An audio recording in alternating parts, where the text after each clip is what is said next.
All right, TG Overtime. How are you doing today? Nah, doing pretty good. What about you, man? Oh, I can't complain too much. I can. I got tons of flies that I'm dealing with. We raise goats, so we've got flies throughout because our goats free walk the yard. So we get what are called stable flies. Yeah. They're like house flies, except they bite. So they're a pain in my ass, literally. But We it's no call them big horse deal. flies down here. No, no, no. They're not horse flies. They look exactly like your small black house fly. Horse Uh-huh. flies are like big motherfuckers. Yeah. No, no, these look exactly like your normal little shitty little garbage eating house flies.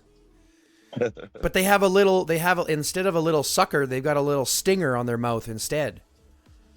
Oh, no shit. Like a mosquito stinger. So these fuckers, it's like a mix between a mosquito bite and it's like a more painful mosquito bite. It's just annoying. Anyways. Yeah, I don't think I've seen any of those. Yeah, they're around livestock, so unless you've been around livestock, you probably haven't dealt with them very much. Or at least in Canada, North America, I don't know. I don't know where they are down in the States, but we got them up here. They're a pain in my ass. Anyways, so today we are doing schools in session. We are going to be doing a top-down run-through of your account, give you a little bit of help, get rid of some of that fluff, as we call it, and at the end, hopefully give you some focus and direction on what you're focusing on. How does that sound? Pretty good, man. All right. Now, before we do, I'm just going to take a couple quick seconds. I want you to tell me a little bit about your account, what your focus is, and preferably, if you're comfortable, just giving me kind of a budget on what you're working with. While you do that, I'm going to have a quick bowl. 10-4. Basically, I mean, some people know me, some people don't. I'm a rider main, as you can see by my equipment. I've already stripped all my stuff off, but I do have a decent selection of heroes. I got a budget of about, I don't know, 6 to 8 a month. So pretty good to work with. I mean, just looking to see, really was talking to you yesterday about Beast, and you've seen some other things on my account, so figured we would just take a look at it and see how we could help it out, because Give I you feel some like it advice has on, yeah. hit a plateau in my account. Which is kind of exactly where you should be taking a look at it, because right around this because my main account is just around the same thing. Most of my fluff is in troops, right? Like, I'm not sure exactly what you have for troops. I don't remember exactly what you're sitting on. What do you have for squads? So yeah, keeping on the lower end. Is that just because you're struggling to build, or is it just because you've been killing off a lot? Oh, I've just been fighting a lot. Mm-hmm. Been going hard in events, man. Yeah, I know. Been what the it only is. garrison main, so I lose a lot of troops with garrison. Killing off troops. Yeah, I feel you. Okay, so let's talk a little bit first. Some of the things that I had noticed are some basic, simple things. I notice a lot of armaments that I think you're probably either misusing or sitting on for purposes I'm not really sure of. So let's talk really quickly about a couple of things. Let's talk real quickly about how many marches you fight in the field with. Like I said, about 4 to 5. Okay, so if you're in that, and that's not a problem with the budget that you're setting up, that's not necessarily a problem. Obviously, the higher the budget, the more that you can work on at once. The problem is that this game is fairly expensive, so you really want to be kind of efficient with those rewards. So I'm always in the favor of working on, less than you think that you need, because that will make you more efficient than what you will plan to be. All right. Gotcha. And one of the ways that I like Yes, to sir. justify this is looking at your march. So let's look at your main hero. Who's your number one? Chasey. Okay. So let's look at Chasey, and let's equip Chasey with the best armaments that we can. Yes, sir.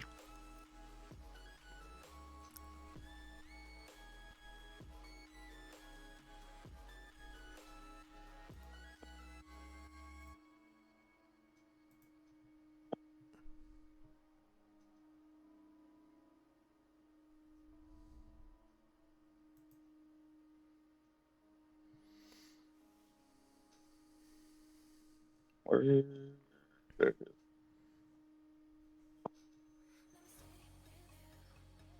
Okay, so you're looking at 4.5, right? Yes, sir. And who do you run Chasey with? Felix. Perfect. So you're running a very classic chasey fake line. Super understandable. What's your next march? Would be Daryl and Bella. So what's your Elena? What's your Elena? Elena look like? Sorry, just give me a second. What's your Elena look like? She's almost there. Okay. That's what I'm working on now.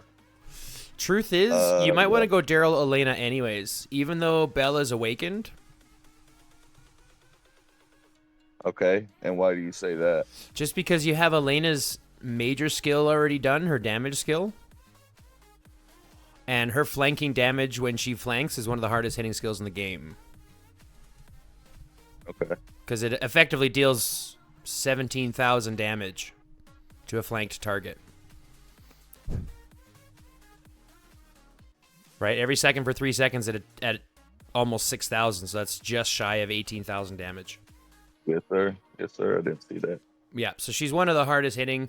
And granted, what you'll get from her, from transcending her, the movement speed will be better, I think, in that situation too. Because one thing I don't like about Bella is the simple fact that she's slower in battle than she is outside of battle. So yeah, that kills me. Yeah, versus Elena, who's just got the movement speed outside of it. So I would go Daryl Elena. And even though your Elena is not awakened yet, I think you'd still probably see better that way. Just because you do have the damage already stacked. But anyways, regardless of that, let's go in and equip him with your number 2 setup. So let's equip him with your number 2 set.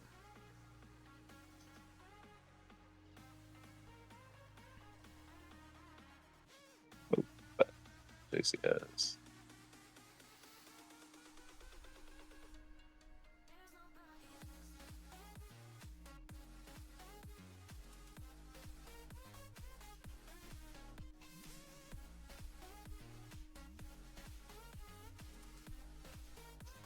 So let's back out real quick. So your main hero is 4.5. Your second main hero is 2.8. 2.8. So there's a big variety here, and there's a big problem, and I'll tell you why. If your hero does not have armaments that put them above 3 million, you are less than the average. You are fighting in a disadvantage. So makes sense. So I always suggest you never fight in the field with any hero that is under 3 million. Gotcha. So work on your sets to get them between 3 to 5 million before you start working on another set. Go to your infantry hero, for example, the infantry hero that you would lead with in the field. And let's equip her and see what she's looking like.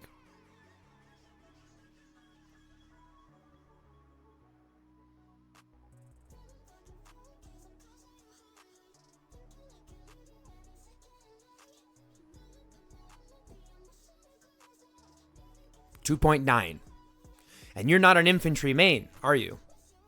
No, sir. So go to your equipment real quick. Now, you might have all reds, and you might have some yellow parts, but you're not an infantry main. So you're not getting the full damage and effect of that 2.9 on a dud. Do you get what I'm saying? How did that? Not really. Because you don't have... Your parts are better on your riders, right? So you've invested more into your riders. Correct. Which means that your riders by themselves are going to be hitting harder. By comparison, a 2.9 with the parts that you have on your rider set will hit harder than the 2.9 on your infantry set because your parts are less. And that's just due to squad might, not hero might. Right. That's just due to the overall squad buffs that you have. Here's another thing. Go to your shelter for a second. Go to your skin. Your skins. And click on the little buffs button in the top left. So these are all the stacked buffs that you have from all your shelters and skins and stuff like that. So scroll down a little bit and you'll see things like infantry squad defense, infantry squad attack, rider squad defense, rider squad attack, and things like that. Right. Rider squad attack plus 4%, infantry squad attack plus 1%, rider squad plus 3%, infantry plus 2%. Do you see what I'm starting to say? So even your passive buffs are more stacked to doing your riders than they are your infantry, or than you are your infantry or your ranged. I mean, ranged you're getting pretty okay, plus 4%. That's pretty okay, and you're getting some squad HP, which is great. But it's one of those things where we have to look at, where are we getting all of our buffs from? Where are we getting all of the benefits that we can? Right? Now, I'm not saying you can't fight with infantry in the field. There's nothing wrong with spreading out. It just means that every single avenue that you're spreading outside of your rider buff or your rider set, you can leave this screen now if you want. This is just giving you an idea what your stacks are. Everything that you put into something that isn't fleshing out your riders to be 100% is basically doing yourself a disservice. Because until you flesh out your riders 100%, you have a lot of growth to do on your riders before they're fleshed out fully, right? Right. So every dollar that you put into the game that's put into riders will have more of an effect based on the fact that it compounds all of your resources into riders. You'll eventually do infantry and you'll eventually do ranged, but there's nothing wrong with fighting with 3 ranged or 3 rider marches in the field at a time and throwing an infantry for debuffing. So you're still fighting with 4, leaving you 1 to garrison a rally with. That's not a problem. But in my opinion, my best advice would be, first things first, is to hyper-focus everything that you can. Because even though you have a 2.9, which is getting close to that 3, you're still going to be losing troops in the field with those infantry, not getting better trades as you will with your riders, filling your hospital with infantry, which then takes up rider space for riders, which then kills riders once your hospital gets full. You see how I'm saying that it kind of compounds the issue that we're looking at. Yep. So exactly, it's not something you can't do because you still have a 3 million set or close to a 3 million infantry set. So you still have some flexibility to fighting that. But again, let's go look at your rider set or your range set. Let's go look at your next range set. That's terrible. I mean, this becomes my point. You see how everything that we're stacking on is something else that we're having to spend to work on. And what you might not know, I'm hoping that you do, every armament that you have in your bag that is not equipped is counted towards your battle rating. Oh yeah. Yeah, I know that. So what we need to do is look at all of the things that we can use that will be effective for us to use and literally get rid of the rest. Okay. So that we can take those, because you know about the armament store, obviously. I'm sorry? You know about the armament store, obviously, right? Oh, yeah, right here. So I'm in there every single week buying all the hones at the bottom, all 5 of the rare hones, and all 10 of the at least all 10 of the choice boxes at the top every single week.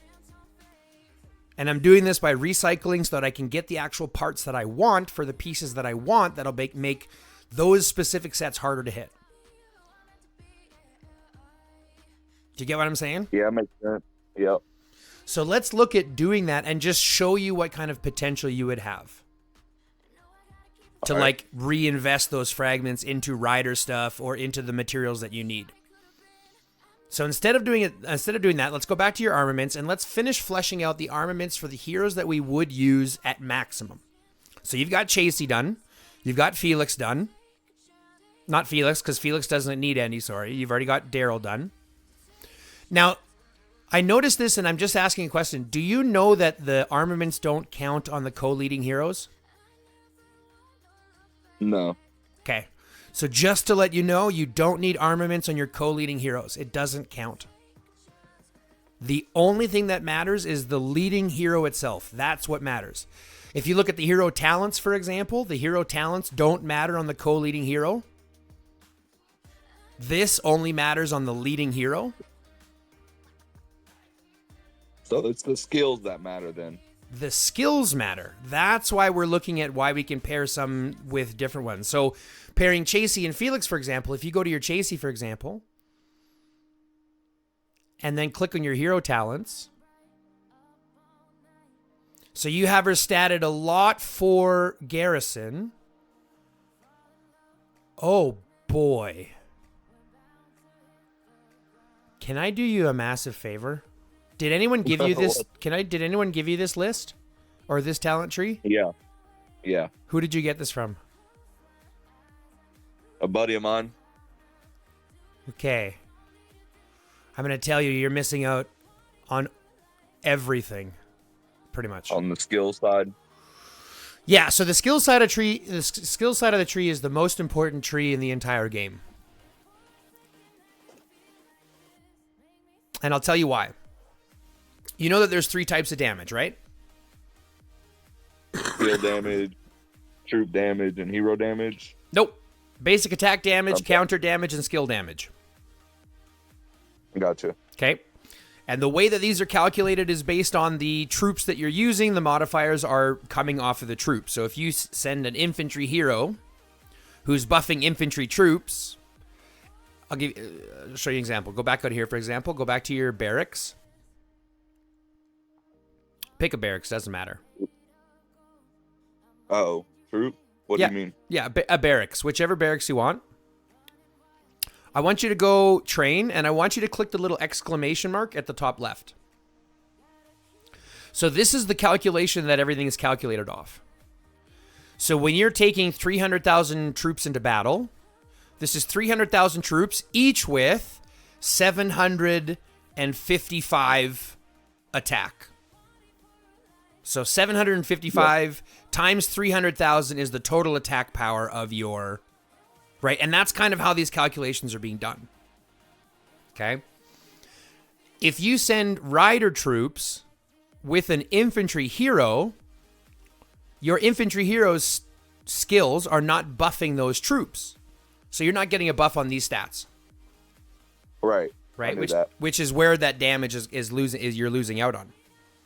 But when you look at those 3 types of damage, you can back out of here. When you look at those 3 types of damage, go back to your armaments and go back to chassis.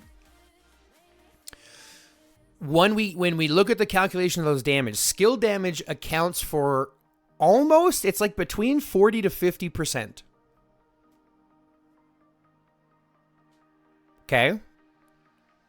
So skill damage itself accounts for not to her armament, sorry. We wanted to go to her skills, her talents. Skill damage accounts for 40 to 50%. And the skills tree allows you to regenerate rage, which allows you to trigger skills. Without that rage regeneration, it ends up being extremely slow. You're not triggering your skills. You're really cutting down that damage. And if you want to garrison, like there's 2 ways to play chassis, right? We can kind of do a little bit of both. Right. You can either garrison with her, or you can field fight with her, or you can kind of set her up to do a little bit of both. But either way, you're going to fill out the skills tree. Either set has the skills tree set out entirely. Except for 2 skills inside of that skills tree. So fill out the bear all the way. And that's it. Leave those other 2 nodes empty. Now what we want to do, hold on, don't go there yet. We want to go into the garrison side of things. And this is where we're going to ask yourself, are you going to be doing more field fighting with her, or are you going to be doing more single target garrison? Probably a little both. Okay, so a little bit of both. What I'm going to suggest then is putting some into the garrison tree. You see the one that looks like a turtle shell? Right here. Yeah. Fill that one out. Now go to the rider squad tree. Go to the rage one, the one that looks like a wolf head. Fill that one out. Fill out the one that looks like a rider. And then the one that looks like the turtle shell. Go to that one. Now here's where you have a question. Instead of filling it out, just wait. You can either fill that one out entirely, or you can spread some skills around a little bit, depending on what your personal playstyle is. If you go to the node to the right, the red node to the right, just below that, the one that you could go to, yeah. If you want a little bit more travel speed, because you want a little bit something more in the field, you can put a couple points in there. If you go to the node that is the one that looks like a tire, if you want to put something in there, I'm not a big fan of this. just because a 10% chance to me isn't great. I don't only use it when using basic attacks. Right, so it's like when you're chasing someone down. Right. So it'll help you chase someone down. Or this is typically my favorite one. I would suggest filling this one out entirely. Yeah, I think I'm going to take the reduced skill damage. Mm-hmm. So it's going to do a full reduction on skill damage, and then when she's garrisoned, she takes even less. Yep, I think that'd be the smart one. So something like that is going to make her hit much harder in the field, because she'll be triggering her skills more often. She won't be as good in a multi-rally garrison or a multi-tower garrison. In that situation, you would take some points out of the rider situation and put that over in the garrison tree. You would take, if you're doing AR garrison, for example, you might change it out. So you might take the all the nodes that are on the left-hand side of the yellow tree or of the red tree and put them up until you get the one that looks like Captain America's shield. Right there. Yeah. That's your multi-rally garrison, multi-target garrison node. Okay. But the one that we have now is going to give you enough of the skill damage reduction, which is huge. And that's, you're going to get that in a multi-rally garrison anyways. But this one gives you the most amount of skills, and since you're garrisoning all with rider squads, you're going to have that already. She gets a lot of bonus for garrisoning already. This should make her more tankier and hit harder, especially in the field too. Sweet, appreciate it. So let's back out of here. Let's look now at 4.5. We look at our infantry hero. Who do you run her with? Tom, probably? Tom in the field, Thunder if I have to garrison. Okay. Do you garrison infantry very often for your team? No. Okay. So then here's my point. If you don't do it very often, let's not plan for it. Right? If you're going to use this often to fight in the field, a Dut Tom, totally better than a Dut Thunder or the other option. Even better for the hills. For the which one, sorry? I mean, like Thunder puts off a lot of healing. Sure, but you know what heals do? They fill your hospital. And he doesn't hit as hard, and he's got no damage. Is your Thunder awakened? No, sir. So you're not getting the bonus damage from his awakened skill either. Right. Trust me, I'm a Thunder fanboy, but I'll tell you right now, a Dut Tom is better. I got you. But that's what I mainly run together. But here's my point, right? So if we look at the options that you're going to be wanting, I mean, the team that you're going to want to run in the field for infantry is Bodala Eileen. And you don't have Bodala or Eileen. I do have Bodala. Sure, but he's 3-1-1-1. Yeah. I don't have either one. Awaken. That's my point. So it's like you can fight in the field with your infantry, but you're already fighting a game where they're bringing much better tools. Right. So Those it's like are old heroes. Exactly. So everything that you're like, they're old enough where yes, they can still punch and do okay, but there's no AOE, right? You're not doing any AOE damage, which is super heavy right now. Eileen is AOE, Ethan is AOE, Sophie is AOE. All these top heroes are AOE damage. Right. There's none from Bodala, or there's none from Adut, there's none from Tom. So you're already fighting at a disadvantage. So putting them in the field is really working at a disadvantage against you because you're also using older tools. Do you get where I'm trying to get you to lean towards? Run 3 riders in the field. You'll do much better running 3 riders in the field than you will, even with your setup, than you will trying to run infantry in there as well. Right? There's nothing wrong with doing that. Save your infantry and save your ranged for filling rallies and garrisons that other people can do better. Right. Because if you had, I'll tell you, if you could run 3 marches, you could probably run 3 rider marches right now. Because you've got 3 setups for three hero marches. Right? You've got Chasey, Felix, Daryl, Elena, Mai. How good is your Mai? She's terrible. Oh, not good. That's actually Like not that bad. one. That's actually not bad. She also has bonus damage against infantry. So it's not a bad one I for don't your know. third line. I don't ever use her. She's pretty darn good as a support. Go through her skills and Yeah. you'll see she's got good damage, good movement speed. It's not a bad support hero. But again, you're talking about a third line, not your first or second, Right. right? And your third line on your riders would be better than running your infantry, running one infantry. Yeah, that makes sense. And I know I know it's hard to hear. I do. I know it's hard to hear, and I'll tell you why.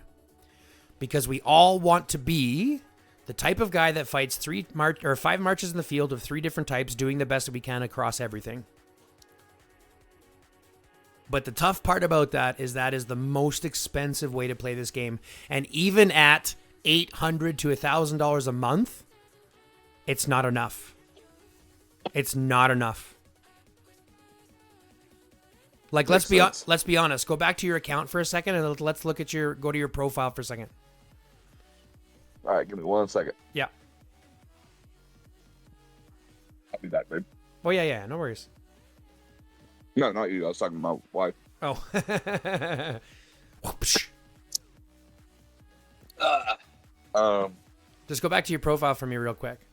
So you're a 146 account, right? You're a little bit newer than the account that I'm playing right now, and you're right around that same might as we are, right around the same might as I am, and right now my budget is not even close to what you're spending. But I'll tell you, it's a situation that says the value of where the money is going is so spread out now that that's not going to be enough to work on all 5. Right. And since Yeah, you've only got... well, Well, just think of it this way. Just think of it this way. We both just have our first white part, yeah. right? Only one white part of our main sets. Granted, you've got red parts, so there's obviously a difference in who, in who spends a little bit more. But the difference is we're both only getting to our first red part. There's a lot of growth in this game that we're not thinking about. Right? I mean, each leader set goes up, or each March set goes up to 7 million. Right? The highest you can get is 7.6 million in a set. Yeah. And we're trying to work on 3 or 4. Like, that doesn't make sense to me. So it's always sorry, go ahead. Most of my money is invested into the riders. Like, I'm trying. That's why my Chasey's so much ahead of everybody. But Yeah. I quit for about 6 months, and I came back, and there was armaments, there was beasts. So Yeah. getting used to all that was a head full, and then but the rest of my infantry, my ranged, those just came from over time, just winning random stuff, getting the random chips, and just getting them over time. So that's why I do have those armaments at 2.9 and whatnot. So, but all my money is invested into riders. So you know what I would do, though? And this is only because I'm being honest with you. Let's go to your hero for a second. Let's take a look at something. Because we also want to be honest. Let's look towards the future. There is going to be a time when we will have infantry that we will want to fight with. We will want to be able to put them in the field. We will want to have some flexibility, right? But let's take those armaments off of your audit. Let's take those armaments off of your audit, and let's only equip her with your infantry superb armaments, with just the superb armaments that you have for the infantry. Even if it's a level 1, let's just equip the superbs. If you don't have a superb, don't equip anything.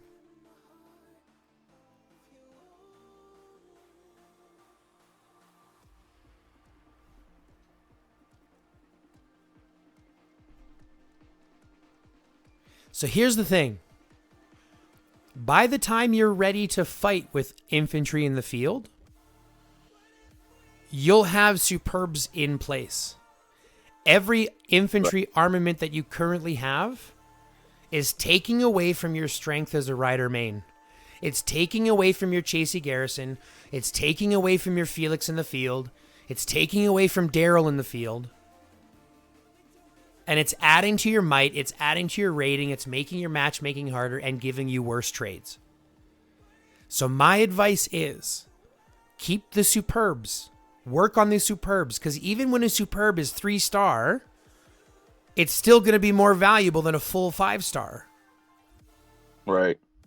So even once you get it to 3-star, at that point, you can start investing in them too and have your armament fighting in the field. But let them grow organically as you get parts, as you get superb parts. Right. Take all the legendaries and purples that you're not using. We'll look at how much you'll have available at possibly, dismantling them and starting the exchange of putting them into the parts that you'll actually use. Because this is what gives us an ideology that says that we're not doing very good. Because the truth is, you're doing amazing. You've got a chassis that's almost as good as my main hero. And I've been, and all of my shit's gone into my main hero. You still there? I think it's lagging. Can you hear me? Yeah, I think it just lagged out. No, I'm here. I'm here with you. No. I think it just lagged on my side. Yeah, it's just lagging a little. Oh, okay. So like I said, it's a situation where I'm looking at it going, everything, like you have a hero that's just as good as mine. And you're in a situation where you're like, if we ever were to fight, it would probably be an even trade between your Chasey and my Boyd. Oh yeah. Right? Like that's pretty darn good to think about. Cause like I'm technically, like my main account is technically stronger. It's an infantry only account. But I guarantee you, it would cause me problems. Right? And I think a lot of that just comes down to being focused. So let's go through and just show you what kind of potential you would have. So let's say hypothetically, if we wanted to change this around and we wanted to fight with three rider marches in the field. Okay? Yep. Just 3 rider marches in the field. We would look at Chasey. We would look at Daryl, which I think you have equipped as well. Yep. And then you can lead with Bella and even go with Catherine. Because Catherine still does. Bella Catherine is still okay because Catherine does good damage. Not Cynthia, Catherine. No, Catherine. Yeah, because Catherine still does good damage. She's awakened. So look at her damage skills. Still pretty okay. Right. So Bella Catherine as a third line isn't bad. Or, if you want speed, Bella Cynthia. Or if you want a little bit funky, go Bella Mai. But that can still be your third march. Yeah. Right? So let's look at equipping Mai, or Bella, sorry. Equip her with the best that you have left, because of course this is your third march.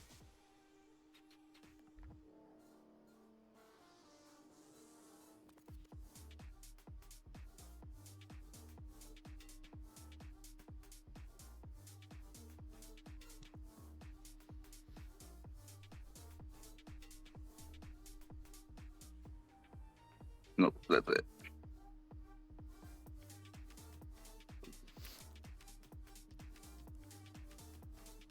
I mean, it's not going to be fantastic. We understand this, right? Right. But this gives you something to focus on. This gives you a first and second march that you fight fully in the field with your Chasey and Daryl. And this saves your riders in range so that you can add them for rallies and garrisons for other heroes. And work on those superbs for your infantry. Now go to your rider or your range for a second. Let's look at her set and only look at equipping with her with superbs as well, with the superbs that you have. So like that gun she has on her, yeah, you can take that gun off too.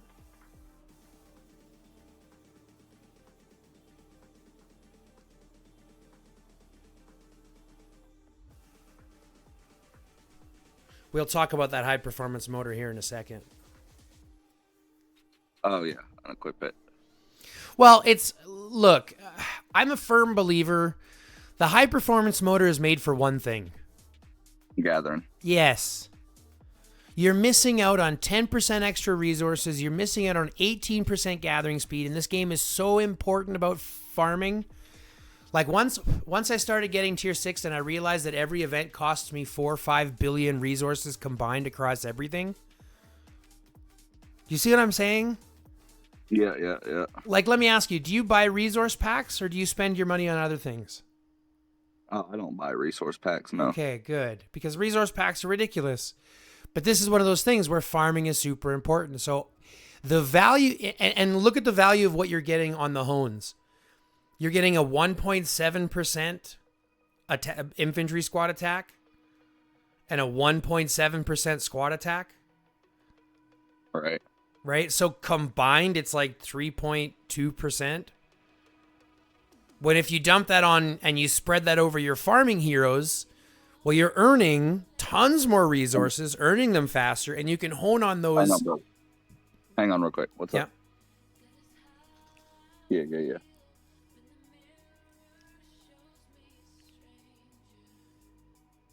Oh, okay.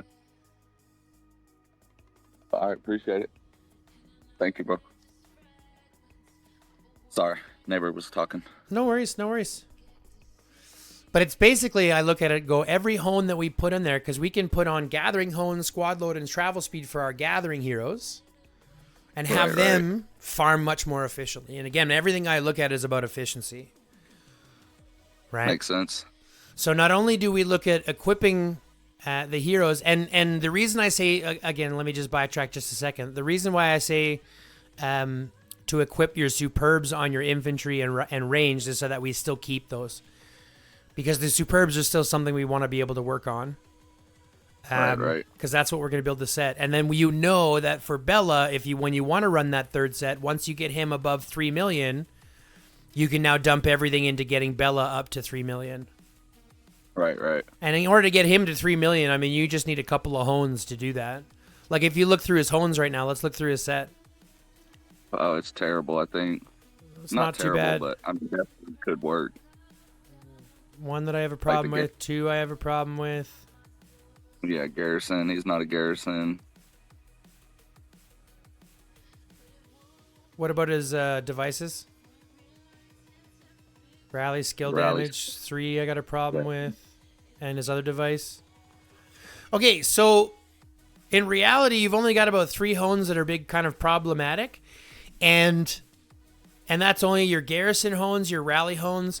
And then, in my opinion, squad travel speed. But that's just me as an infantry main. Our game is a little bit different, right? We want to tank as much damage as possible. There is validity to having travel speed on riders, just because one of their benefits to being the fastest troops is because they kind of have the most strategy in the field, where they can hit and run, and they can control that being target way easier. So having travel speed isn't a big deal. It's when you have a lot of travel speed.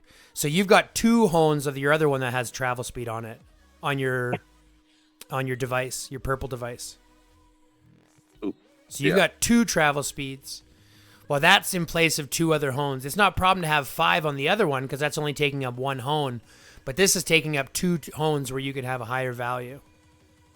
Right? So that would be the ones I would look at, taking those ones out, your garrison and your rally hones. And then just simply picking the lowest one that you have, the lowest percentage.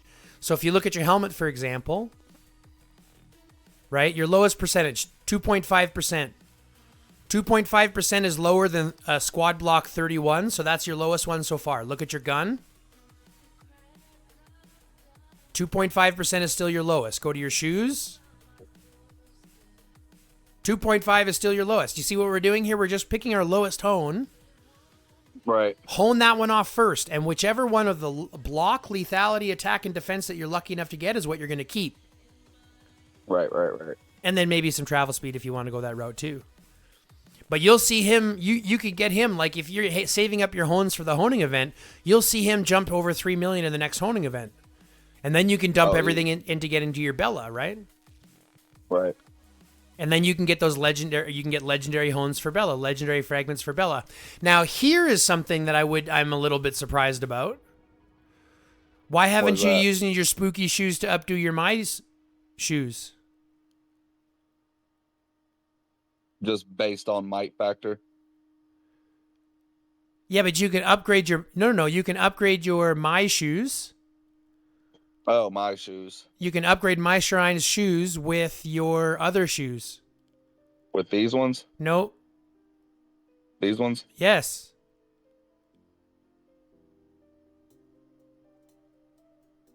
Which one would you say is better? The My Shirai shoes are always better. They're always better. You may look at the basic attributes and be it, but look at the rare attribute, the rare hone. You got to go to manage. Click manage on it, click hone, and then click hone attributes. Reduces movement speed and defense of nearby enemies by 4 by 25%. They really did that stupidly. Every 15 seconds. Yeah. Yeah. Every 15 seconds you're reducing it by 25%, which is huge. Now look at your other shoes. Look at your other shoes. And people say, "Oh, 15 seconds is a long time," but you're a rider, right? You get to be in battle as long as you want. That's the one difference. No, not those shoes. The other shoes. They won't have the hone on these ones. Spooky. Your spooky shoes. Yeah.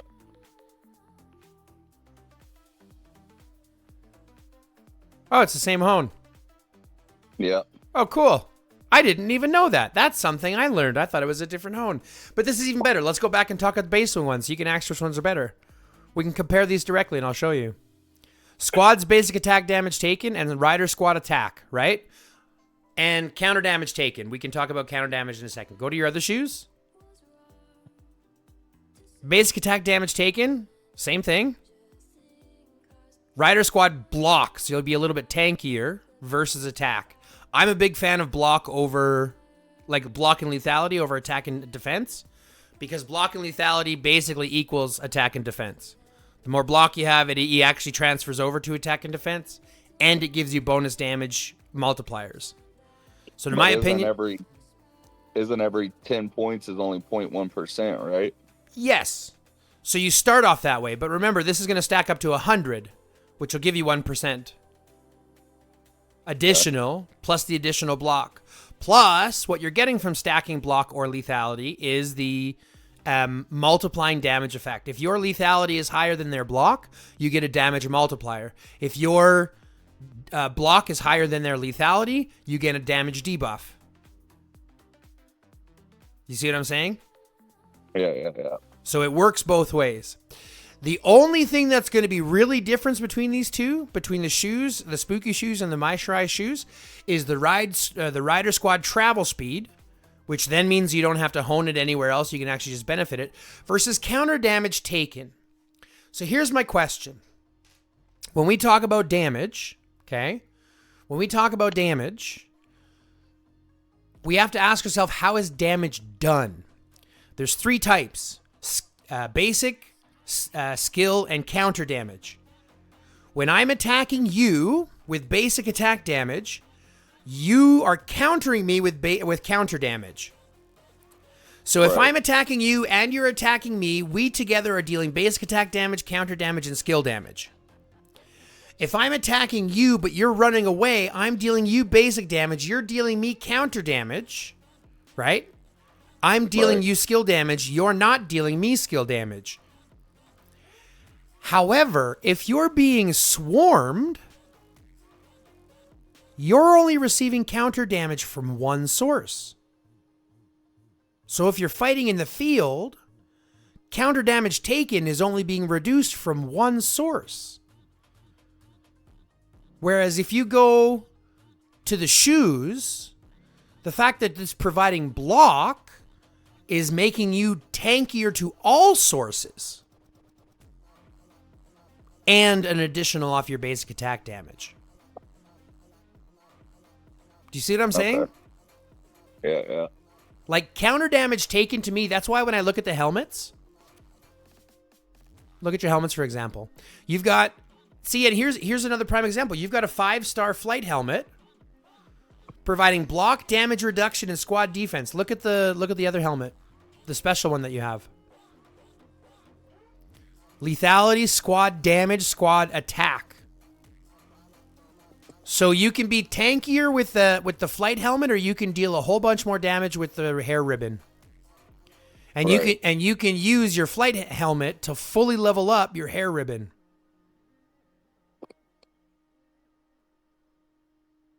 Like I could do that. Like I could put everything into that right now. Mm-hmm.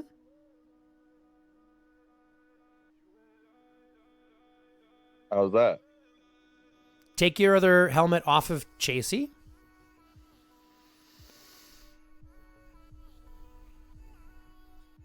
I've never actually tried this before, but I know you can do it because I've seen other people do it. You can use that. Go there. You might actually have to break down the mask first. See, I don't know that I can do that. Yeah, that's a big one. Uh, I'd have to double check with my sources. Let me double check with my sources, my whales who have done it already. See, because I accidentally, which one was it? Was it this one? No, it was these pants. These pants, I accidentally, or I didn't accidentally, I randomly got another superb set of pants. Yep. And it said I could manage these and hone them up, but they were both 0-star, you know. So that's what I did is I just used that one and ranked these up. Yeah, so you did use a superb pair of pants to level those up, right? Right, but it wasn't like I can't use any superb pair of pants. No, it has to be it has to be the superbs of that set. So you have the superb helmet, but because it's level 5, you'd have to break it down.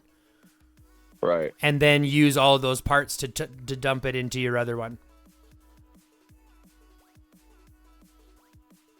Yeah, I think I'm going to hang on to this helmet then. I'm just going to be a little more tankier with it. It's not a bad set, and then start dumping all the rest of you superbs into it. But it's one of those things where you can keep a lookout, because the thing is, those Mai Shirai, like the collaboration pieces, provide a higher max cap. A higher might cap, so they actually make you a little bit stronger. It would make sense, but I definitely was hanging on for him. Yeah, I'm just saying it's one of those situations where if it does give you the opportunity if you wanted to updo your boots, your boots or your ribbon. Yeah. Because then then you could be looking at because ideally you should be looking at one superb set at a time. And the rest legendaries to fight with, because that's all you really need, right? Exactly. So, but there's a lot of play. You got a lot of potential. But this is what I'm saying. You're doing really well. You got a lot of potential in what you're doing. So all we really want to do is give you a little bit of focus. Right. And so if we look back at these lines, these 3 lines that we have, keep the 2 for your infantry in range because you're going to keep your superbs anyways. Let's look at your farming. Do you have farming lines set up by chance? No. Okay, so let's equip them first, and then I'll tell you which ones to set up. I don't know. Do you do the auto farming, or how do you normally farm? Can you just tell me how you normally farm? Every reset, I get on, send them out. Typically go to bed because that's my standard time, and then I wake up in the morning. You just send out whatever the game lets you send out. All 5, yeah. I mean, I'll just do this build, bam. Oh, you don't have the auto gatherer? No, I haven't got that yet. Okay, so I'm going to do you a favor, because at the end of the day, the game's going to pick you the best that you have, but it's not thinking about you sending out 5 troops. So it'll send out your first one where you'll march that and gather that first node super fast, 1 hour and 40 minutes. But the fifth march you send out is going to gather in 2 hours and 40 minutes. Exactly. So I'll give you a setup that'll have them all gathering within about 10 minutes of each other. Like in a 10-minute gap overall. So that between the first one and the 5th one is about 10 minutes. Right. How's that? That'd be cool. Okay. So let's do that really quickly, and then we'll equip them with armaments first. And then we'll figure out your lines or what you need. So find me Sarah Vandermeer. She's the legendary hero, the legendary gatherer. Yeah. I always can't find her. There she is. Perfect. Let's go to your equipment. Now, when we look at armaments, because again, we want to look at what's going to be efficient and what's going to be effective for what we're trying to do, not just trying to force things in. So let me ask you a question. Do you have a hard time killing zombies? No. No, you kill zombies, it's not a problem, right? Are you using heroes to level up? Like, are you using zombie killing to level up your heroes? Yeah. That's why I have so many middle stage. I just save my XP for events, like for now, Sure. Alliance. But I let me go get 20,000 or whatever it is. Yeah, whenever you have to level up heroes, when you get it for like top commander or something like that, right? Right. But it's not like you're finishing a hero. It's not like you're getting a hero to level 60 by killing zombies, right? No, it takes a while. Exactly. It takes over 450 zombies just to get one legendary hero, one level after level 50. Jesus. So leveling, and that's using Russell or Martin, sorry. That's using Martin. Jaden. Martin. Well, Martin gives bonus experience. Yeah, Martin gives bonus experience. Yeah, I knew that. Russell does too, but Martin gives more. So it's one of those situations where it's like, even using the most amount of experience buffs you can, zombie killing stuff and zombie experience buffs or armaments are totally useless. So if we go back to Sarah, she's down a little bit farther, right there. Let's give her the basic equipment that we need to give her. We don't give her goggles. We give her a shovel, which will be in the gun. Yep, give her the universal shovel. Go to your boots. Give her the rubber boots. Man, you have the legendaries. That's kind of crazy. Go to your pants. No, not pants, sorry. Backpack. Nope. Vest. That one. Nope. Oh. That one. Squad load. Yep. So here's what we're looking at doing. We're basically looking at giving her and each of your leaders their core set of, like, basically just their core set of gathering armaments. And this is why I always suggest you fight with gold armaments, you farm with purple armaments. If you're lucky enough to get gold armaments for gathering, that's fine, but you still want to look at hyper-focusing purples just for farming. Okay? Right. And the reason I say this is because a max purple armament is going to bring you 250,000 might. It's nothing. It's very, very little. Right. So like even if you have your field hero fully decked out with 5-star purple armaments, the max is like 2 million, 2.5 million. Right. Like, you're not going to win fights using purples in the field. So I always suggest use all your purples and purple chips for your farming ones. And you just put those on your farming heroes. And I'll give you the basic setup for each. Now, this is where I would suggest looking at your devices and putting your farming devices on her or on your farmers. You can only put one at a time, though. Oh, okay. Unfortunately, I wish you could stack them. That'd be great. But here'll be another question that you'll be something you look at. If you have a 5-star right now, right? Right.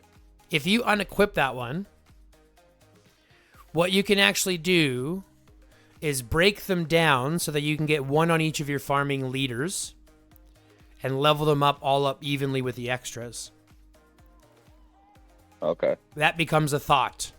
But equip it here just for now, just in case. You don't have to do it now. Like I said, all this is just advice. Okay? So every gathering hero is going to want to have a shovel, because if you look at the shovel, it's overall gathering speed. Yeah. Every gathering hero is going to want to get a jacket, because the jacket itself is going to provide squad load. No, the jacket. Yep, yeah, the jacket. And it's the forward jacket. That's the one they want, the squad load. And then every gathering hero is going to want a backpack. Now, the backpack that you want provides squad load plus wood gathering speed. You don't have one here. Right? You don't have one here. So if you go back to your armament fragments, I'm sure I could show you which ones they are.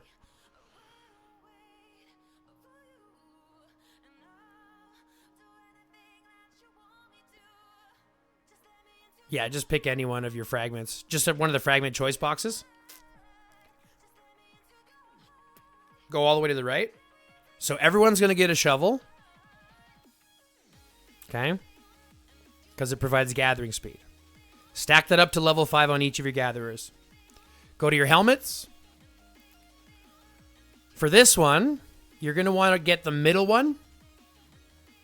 These are your steel gathering. So these will go in your steel gathering guy. Okay? And they'll go on they'll go on the 5th guy. For your vest, get the jacket, not that jacket, the middle jacket. Yep. Stack the forward jacket, and you're going to put one on those on everybody. The pants, those are going to go to your oil gatherer. The middle ones, your miner pants, oil gathering speed. And then the boots are going to your food gathering speed. Nope. Yep. And then the backpack, which you didn't have any fragments for the backpack, so you'll have to scroll down to see devices. See what the frags you have for them.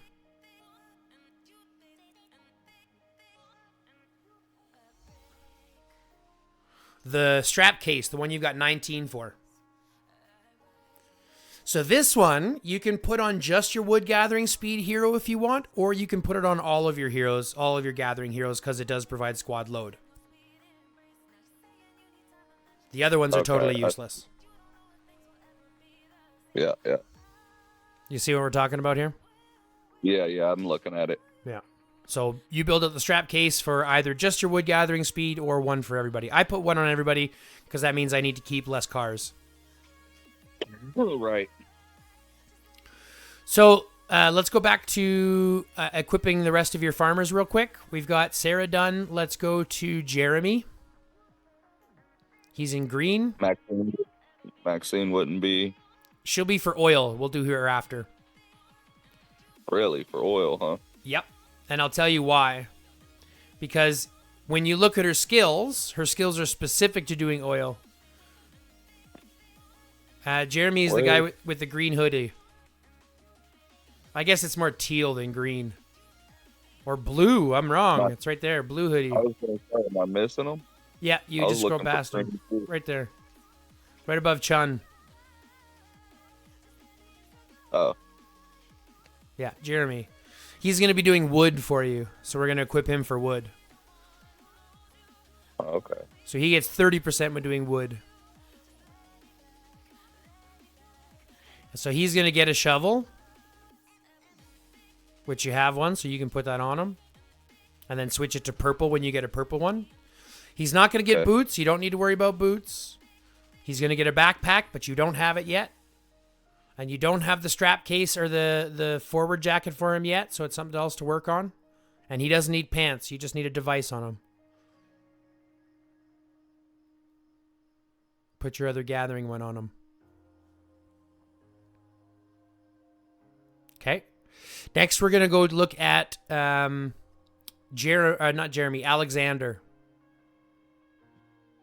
He's just up one north of who we were just on. In purple. Right there, yeah. He's going to do steel for you. Okay. So, let's see. I think you might have goggles for him. It's the blue ones. Yeah. So you'll replace those ones as soon as you can. You'll want a device on him, a backpack, a shovel, and a vest. Right, so 1, 2, 3, 4, and the device. Yeah. Gotcha. Okay. Then when you go to Maxine's going to do your oil, because when you look at hers, I think she gets 38% when doing oil. Yeah, was it? I thought food and oil. Yeah, food and oil. She gets 36%. So we're putting her on oil. Yeah. Plus the extra 15% is important. Going to put pants on her. Oil gathering speed pants. You might as well level those up whether you're there.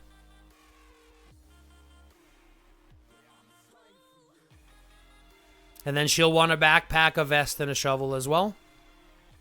10-4. I would suggest not equipping that one, even though you have a green 3.3. And I'll tell you why. You're going to want to dismiss that one anyways. You're going to want to break that one down regardless. All right. And then give her a device when you get your devices, when you either fill up the next ones or buy more or whatever. Yeah. So every gathering hero gets a core of 4, except Jeremy, he only needs 3. And then your 5th gather is going to get 1 of everything because he's going to be farming everything.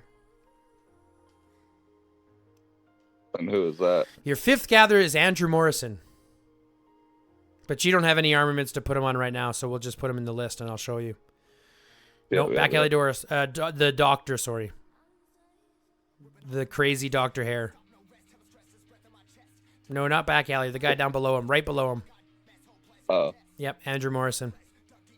Andrew Morrison and the back alley doctor are your 5th line because they provide an overall 20% each, so it's 40% total gathering speed buff. Right. So it's not the best. It's your slowest line out of all 5. But when you put them all together, it still brings them all back within about a 10-minute window. So if you find me... Well, I'll show you. If you find me a level 7 food node...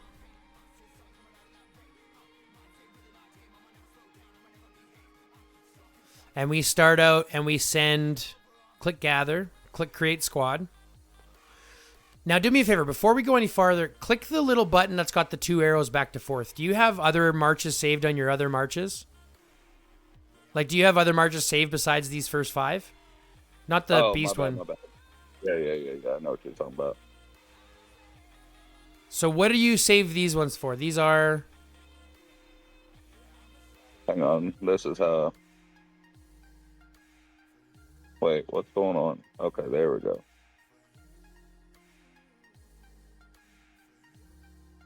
Oh no, what the hell is it? You don't know what these saves are? So I know what this... I know, like, it looks different whenever I'm doing it for gathering, but say, for instance, I'm here, March, mass deploy, and then I usually do it this way. Okay, so mass deploy is easier. That's going to be the ones that you'll set up your own farming, or your own marches. But when we're doing individual gathering, this will make it easier.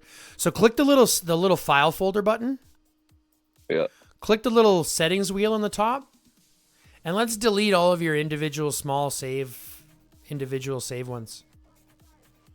Because then we can save in whichever ones we think are going to be, like which your farming ones, for example, we'll save those in. And I like to save those in green just because green is farming to me. Perfect. You don't have any other ones saved? Let's click the little settings wheel and get rid of it. Or it won't go away. Click the little save button. Nope. Okay, whatever. We'll just ignore it. Screw it. Okay, so the first thing we're going to do is we're going to go to that food node. We're going to go gather. We're going to create squad. We're going to send Sarah Vandermeer as your first. And your second hero, you're going to pick Angela, which is the girl, or Chris, sorry. Put Chris. Yeah, right there. And you're going to save this march. Click the little save button and save this as your number 1 green march. Okay? And then go ahead and send that one out. Now find me a level 7 wood.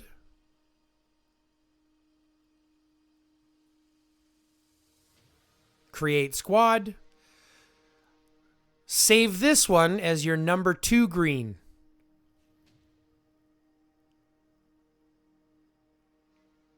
And then send it out. Now find me a level 7 steel.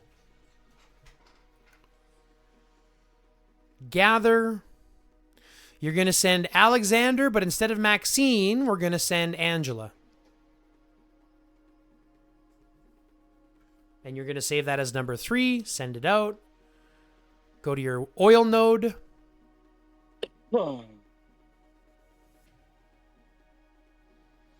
And save this one as your number 4. Send it out. Now, because we want to prep to be able to farm whatever node we want out of our 5th and not have to worry about it losing out on resources, let's find a food node.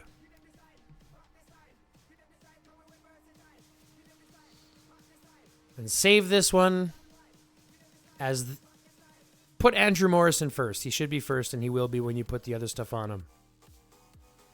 And save that as your number 5.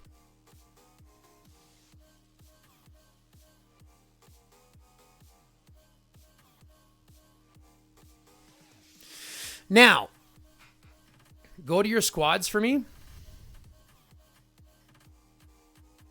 No, your squad, squad button in your profile. Scroll down. Okay, up. Okay, go to shelter squads. Scroll down. So currently, you have almost 200,000 cars that you're not using. Right. And those are ones that are after you've already sent cars out to farm. So you have 5 marches out to farm, and you still have almost 200,000 marches that don't, 200,000 troops that you're not using. Yeah. That means that But you're... when it comes to like, the resource centers, Sure, but let me ask you a question. Do you use resource centers very often? just in events, Which event? AR, You get 1 in AR, so the max you'll need is for 1 troop set. But remember, you're not going to be able to clear out that entire loop, that entire load, because you won't be, because your entire alliance is in the resource node. So it's not going to be there. You're not going to be pulling it back. You're only going to get maybe 6 million, like, out of the food and wood, maybe, but like oil and steel, because they're reduced loads and limits. Like, think about it. How many do you have in there right now? Or how many people are in there right now? hang on, put him back. Got trigger happy, hitting buttons. No, that's fine. How many people are in there right now? 22. And how much is there? 27 mil left. So why the hell are we sending enough to gather? Like, why am I sending 270,000 squads, which will allow me to bring back 7 million oil, when I'm only getting 1.5 million resources maximum? Right. Right? Because it's farmed out by the end, by that. Exactly. You're never going to get it because the quantity doesn't allow you. You're only getting as much as what you're going to be allotted in your share based on your gathering time. Yeah. So you have no reason to do that. Plus, in my opinion, and consider me biased, I consider the Alliance resource node to be one of the worst places to farm. Okay? Yes, you can farm it safe inside of events, right? In IR, for example. You can farm safe in IR, not have to worry about your troops getting killed in farms. But if you look at AR, it's much better for you to farm the resource nodes in your safe zone than it is to farm the Alliance node, because some of those you'll provide a 30% speed buff to, right? It's the ones that you can farm on Alliance or Legion territory, providing a 30% buff to. Right. And outside of that, every other car that you have that you're not using, let me just ask you a situation. Worst case scenario, you get burned at home. I know it probably never happens. It doesn't happen with me very often, but it has happened before. Let's say you get burned at home. You know that your cars go to the hospital first? Correct. So you're going to fill your hospital with cars first. You've inflated your might with cars first. And let's take a look at something else. Go to the car barracks, for example, and let's look at those stats again for the cars. Click the little exclamation mark. The load is 32, so each one can carry 32. Okay? Uh-huh. So back out and go look at your infantry. No, sorry. Go back. Look at your infantry and look at their stats for load. It's half. 16. So they can carry half as much. So if we're in a situation where we're not going to be timing out carrying back 20 million resources in a time because we're not getting that big a share out of it, worst case scenario, if you needed to, you can always farm those resource nodes with your infantry and still get over the limit of what you're going to, based solely on the fact that they have half the carry limit. Right. And I'm a firm believer that the only reason why you're going to have tier 5 or tier 6 cars is because of the fact that you haven't made the hard decision to only use tier 1. The only benefit you get to having higher tier cars is the bonus resources that they bring back. Okay? So if you go back to your car barracks, for example, you get right there at the bottom, tier 6 gets 10% bonus resources after gathering. Also reduces the amount of resources needed to heal engine squads at the hospital by 12.5%. So it makes them a little bit cheaper. However, we're looking at a 32 load with a 15 might, back out and 860 travel speed. Go back to that and look at your level 1 troops. Hit the little back button in the left. Oh, you can do it this way too. Look at your level 1. Click on tier 1 and click on the little button. Tier 1 is faster, has more than half the load, and less than 15 times the might.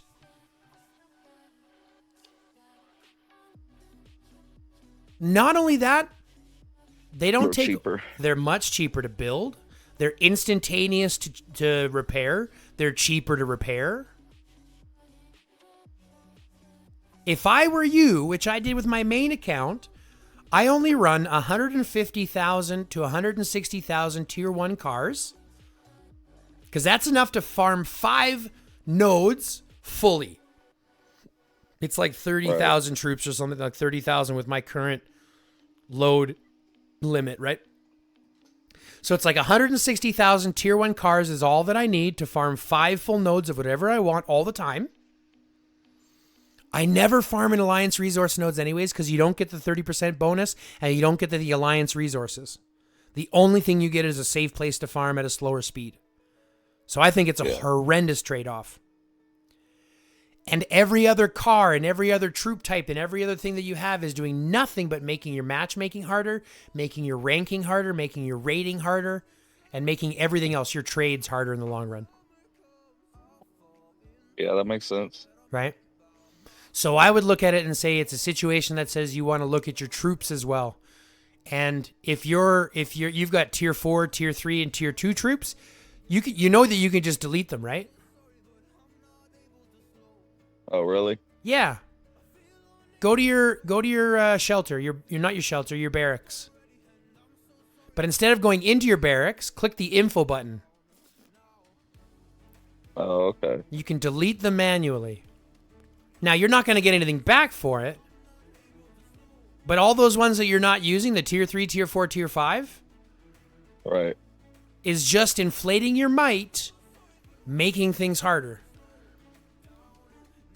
So if you're not going to upgrade them, right? If your focus isn't to upgrade them, all you're doing is building new ones, fucking delete them.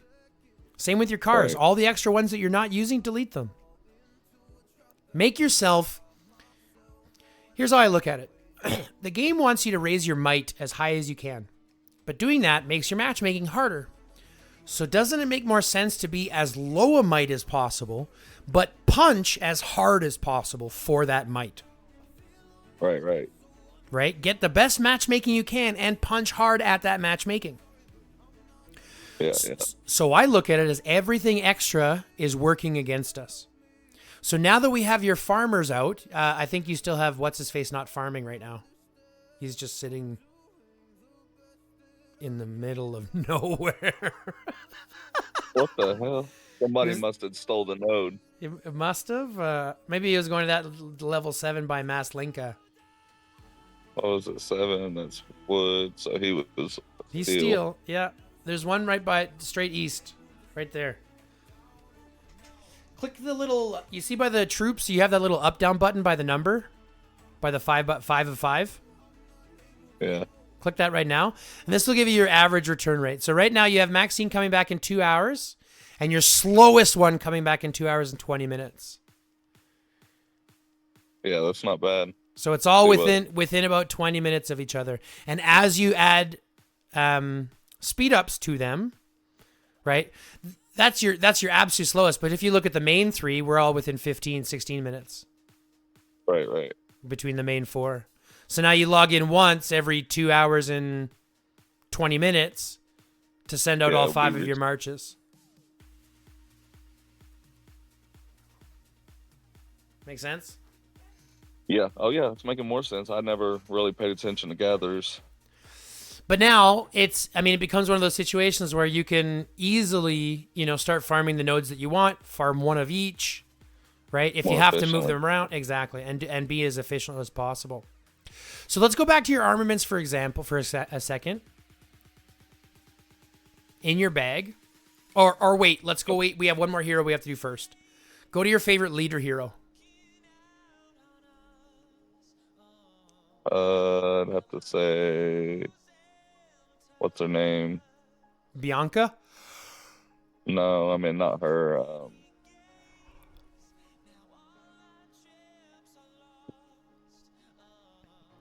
Claude.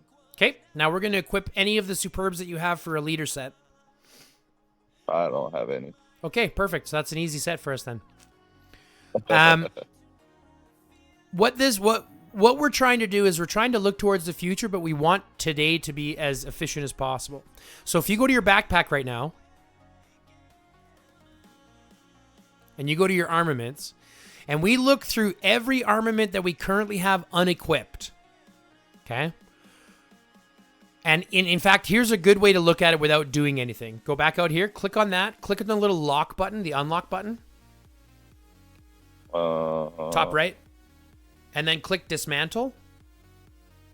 It's going to open up the dismantle one. Now, here's what I want us to do. I want us to take a little bit of time. I want us to go through each one that is currently there, unlock it, click the multiple button in the top left, and then let's not dismantle them, just select them so we can see what type of resources we'd be looking at to get back at. Right. Yeah, select that one. Go to your ranged, unlock that one, select that one, yeah. Just to give you an idea on what kind of potential you'd have to be able to dump back into your ranged or to your rider sets.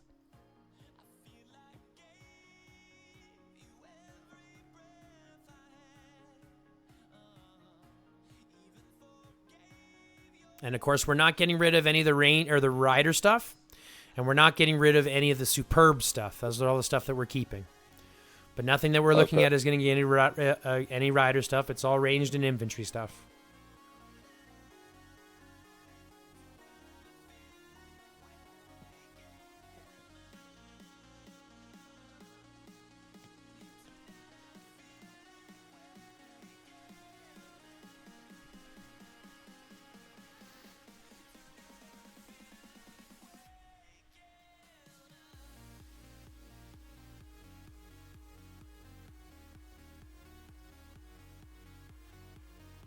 Yep, even purples. Except the devices. You can keep the mask. That's fine.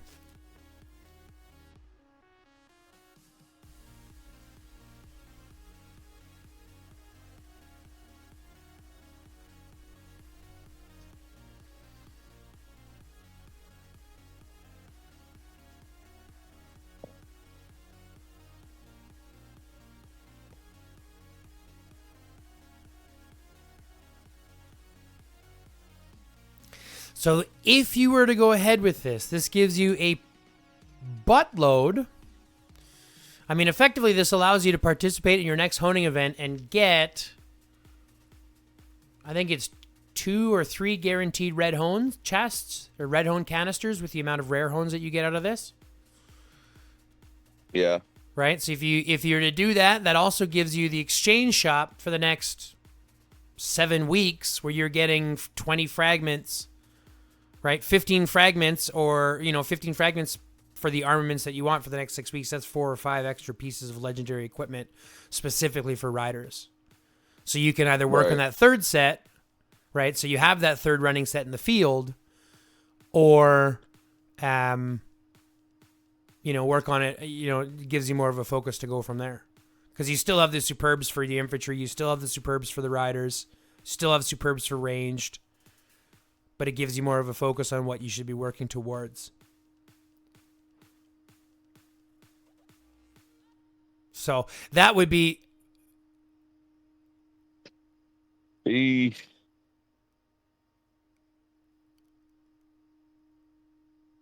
know it's hard to do. But now go to your exchange shop, little bottom right corner. Or you go the long way, that's fine too. No, there's just an easy way to get to it from there. Go to your store. Every single week now you're buying out 10 frags for your choice boxes. You're going to buy out the 5 hones in the bottom.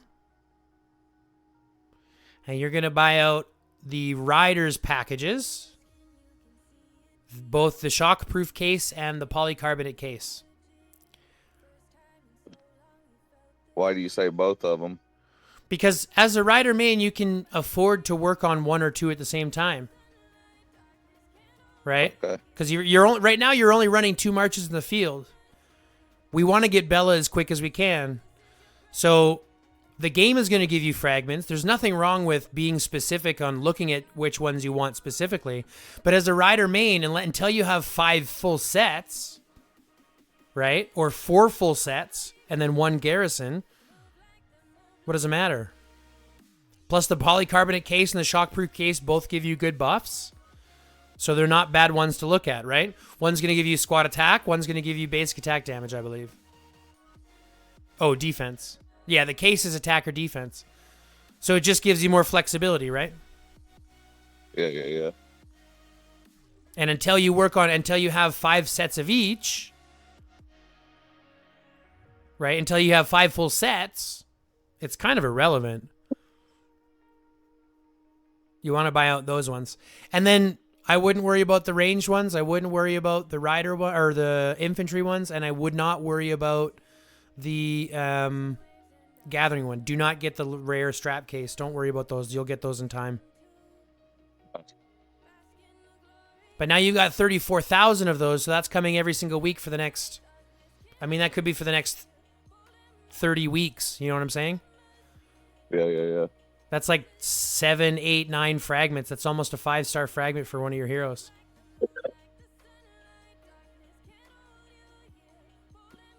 Yeah, that exchange rate is horrible then, because I think I just cashed in like 3 or 4 maxed out ones. 2 or 3 maybe. Something like that. Yeah, the exchange rate's not great. It's never going to be equal. Yeah. But the result is that you're not going to be spending the resources. Because here's the thing. A lot of this game is also resource management. And if you're spending resources to heal infantry troops and heal range troops outside of healing your rider troops, those are all wasted resources. Do you see what I'm saying? Yeah. Do you get what the point, what I'm trying to get across? Yeah, basically hyperfocus on rider heroes. Because you've already got your riders set up, right? You've already got your Daryl. You've already got Chasey that's almost fully transcended. You've already got Felix already awakened. You've got Bella. Elena's already almost there. I mean, you look at Rubina next, and you've already got like the best setup that you can for a rider setup anyways. Right. Right? I'm not sure if you have Rubina yet, but as you get her, that becomes your next focus, right? Right. But you've already got a great setup, and having Chasey Daryl on your garrison line is actually pretty good. It's probably one of your better sets than Chasey Felix for garrison. So you've got flexibility throughout your rider set.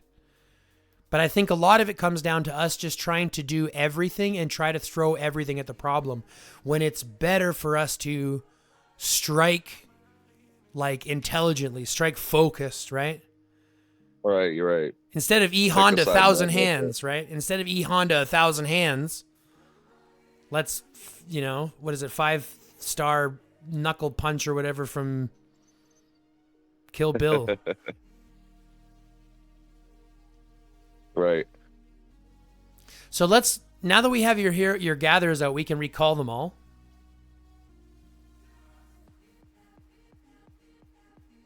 Good way to recall. I like that.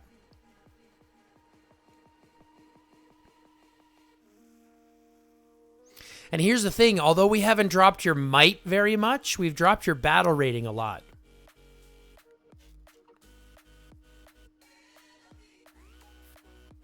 Yeah. Which is important. That's like the biggest thing. Now it does, like I said, Well, you can't see your battle rating. You'll see that when you do Pompeii, and you just have to have a mental note of it. I just know that from getting rid of all those maxed armaments that we're really not doing very much by comparison for what you should be doing. Right? Yeah. So I should have Daryl pretty good here.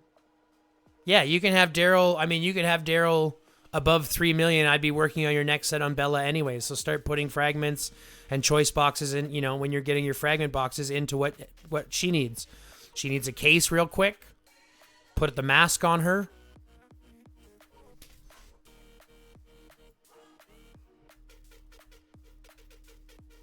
When did I equip armaments to Bella? Oh, yeah, that's right. We run Bella, and yeah, that's right. Bella becomes your third leader, right? She's running your third line. Yeah. So let's just go to a marches, for example, now that you have your gatherers back. And let's just save up 3 marches that I think would be working well for you. I wouldn't do it in your mass deploy. Or I guess you can do it in one of your mass deploys. That's fine too. So your first one's going to be Chasey Felix.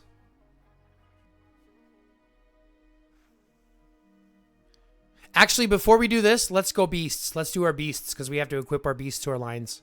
So before this, let's go to our beasts. Now, we did some work on beasts yesterday, talking a little bit in regards to doing some taking chips and talking about how the attributes and stuff works. Did you have did you have a time to digest some of that? Like, do you understand a little bit more about what we're trying to accomplish with beasts? Oh yeah. We're trying to spread out the combo crit counter. And basically, yeah, that's what we're trying to do. Okay, perfect. And of course, we understand the chips having the different types. We're good. Right. Yep, different types, different arrays. Right, and we understand how those arrays work. So what? Sorry, I was just going to ask, what legendary chips do we have? Just the 2, if I remember? Yes. Okay, so let's go back and equip what we had back on this guy.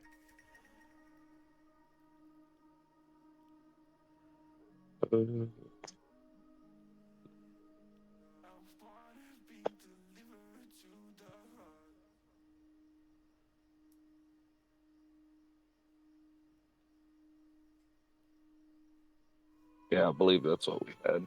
Okay. We got the combo. Yeah, we got the crit. So we heavied up on crit. Yeah, so we ended up stacking a little bit more crit, but we ended up getting a little bit of combo, a little bit of counter in there as well. And that's just because that's the chips that we have, but it gives us some ideas on what chips to look at for the future, right? Right. And we've got combo chips on your Crystal Pangol, or on your General Crab, and that's what we got them paired with, which will obviously give them some more corrode as we level them up, or combo as we level them up as well. So it's not a bad pairing as we go. Next, we're going to look at fighting in the field, because that's still going to be a good line to fight in the field with, so I would still pair that with your Chasey. But let's talk about number 2, okay? So number 2 is going to be Daryl and Elena, right? And Daryl and Elena, you're going to want to put a good set of beasts with. So our next strongest is going to be our Volcano Rhino. So let's pair him with, well, first look at his attributes. We've got some crit already. So let's see if we can pair him with a counter beast or a combo beast. Okay. Maybe if we go with a counter beast, because we have combo on our other one. So maybe if we go with a counter beast, which I believe the green ones do. Yeah, either the Hurricane Draco or the other grass heroes.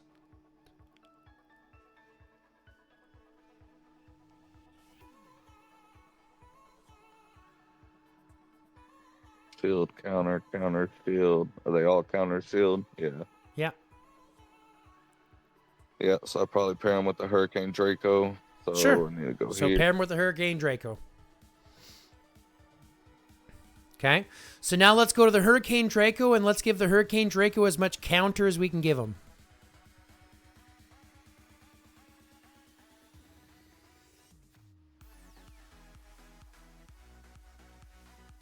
Is that rank up or chips? No, in chips. Because the Pristine Life is just going to be a slog no matter how you work on it. This is also, here's also the reason we're trying to focus from fighting 5 marches in the field. Okay? Because beasts are super influential now. They do a ton of damage. And every march that you send a march in the field that doesn't have sufficient beasts is just getting demolished extra quickly by the extra damage. So the way I look at it is, not only do you have to have your armaments between 3 to 5 million, but you also have to have your beasts set pretty decently. I haven't really come up with a might limit for the beasts yet, but just think about it this way. Because your support beast also includes chips, right? Chips are also benefiting your lead beast from your support beast. Every march needs 2 beasts and 12 chips, which means if you want to prep for 5 marches, you need 5 marches. You need all of those armament sets, right? Each one above 3.5 million. You need 10 beasts and 60 chips. And you need all of that. You see how expensive it becomes to run 5 marches in the field. Oh, yeah. This is why I'm a huge believer in being as honest as we can and making our influence as best we can. Hyperfocus really is the best way to play this game. Right? Oh, yeah, I agree. Good. So we've stacked counter. I mean, that's what I just put in while you were talking. I was just kind of briefing over, seeing what I could come up with, but that's the only set I had. You've done exactly what I would suggest to do. So now let's go back to your lead beast, the Rhino. And let's go back at his chips. And let's give him whatever set we can. Do we have the combo set for him? It's the double sword. No. I do got that one. The crit damage. Okay, so pair up your crit damage then, because that's what you got the best of while you're working on your other chips. And go to your arms and legs. What do we have there? You've got the combo chip there. You don't have it there, but you have the matching one for crit. What about your legs? You've got the combo chip there and the combo chip there. So put on your 2 crits on your arms and your 2 combos on your legs. Because at least that way we're getting the 2-piece array from your arms and the 2-piece array from your legs, both being separate arrays. So you're getting bonus crit and bonus combo out of the other one too. So now when you go back to your attributes, we've gone ahead and stacked back to where we, much farther than what we were.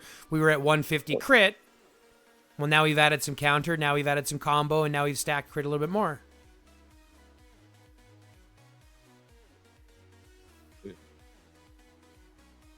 And then as you level up those chips, right, as we're getting those chips. But this is also, again, why I'm saying we only focus on 3 lines. Because your next line is going to be your bull. That's my bull. Oh. Yeah, your corpse bull. And you'll probably pair him simply because it's going to work out the best with your saber tooth. Scroll up. I think there's one above it still. And you'll just pair that one because those are right now the next strongest ones that you have. But beasts are super expensive because in order for them to be good, not only do you need chips and not only do you need that, but you also need pristine life. And that is so drastically hard to get. Like you're only getting like 12 or 20 a week. Yeah, no, it's taking forever. Right? And that's the problem with beasts. So every other march that we're putting on, you need to have 2 good beasts.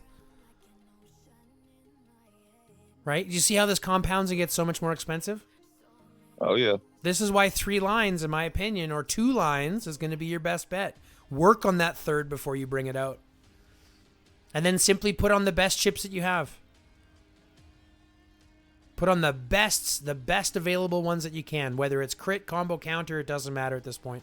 Because this is just your 3rd line.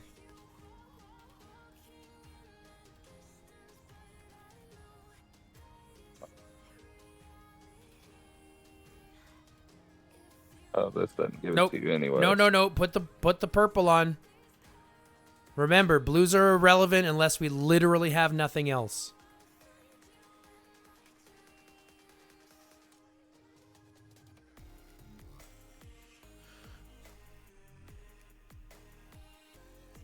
Put your crit chip in, then level that bitch up.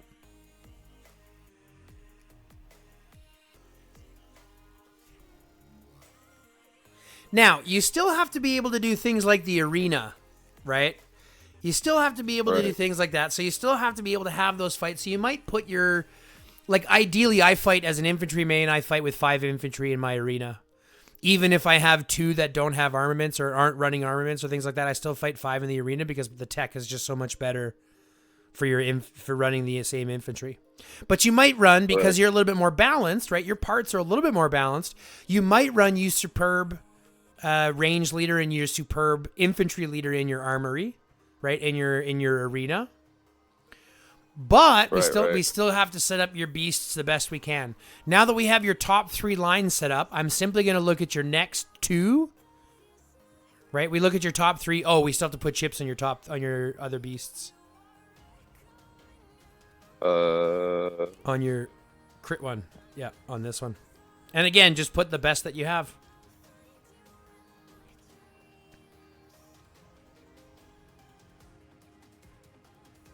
Purple, purple, purple.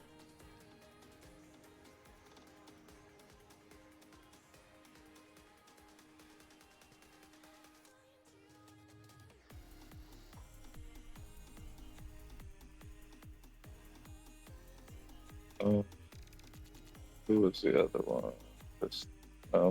No, remember, because we only got 3 lines, so that's only 6 beasts. Yeah. So the top 6 are already there. Yeah. Right? So now we have to look at least pairing up 2 more just for the safety of having them paired up. Right? So we can fit them into a base 2 lines that we might throw away. Okay? Right. So let's pair your next strongest beast with your 4th strongest beast. So you're going to pair that guy with... Scroll up first, because I think we're not at the top yet. Okay, we are. 1, 2, 3. Do it with the bull. Because remember, these blue guys are irrelevant. We don't want to use them.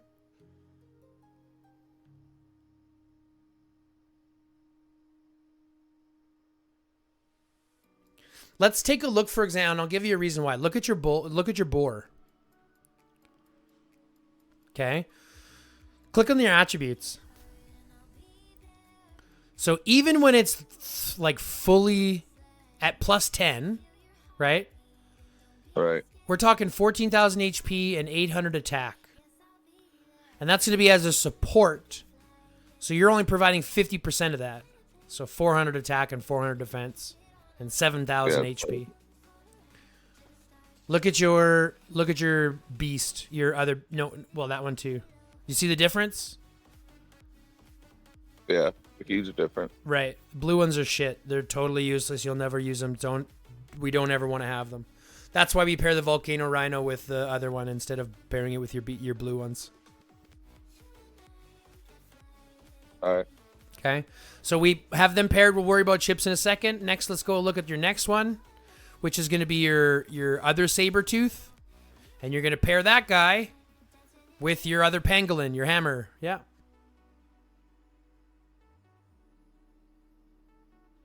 And then let's chip up those 4 beasts. And here with these next 4, literally just go quick select.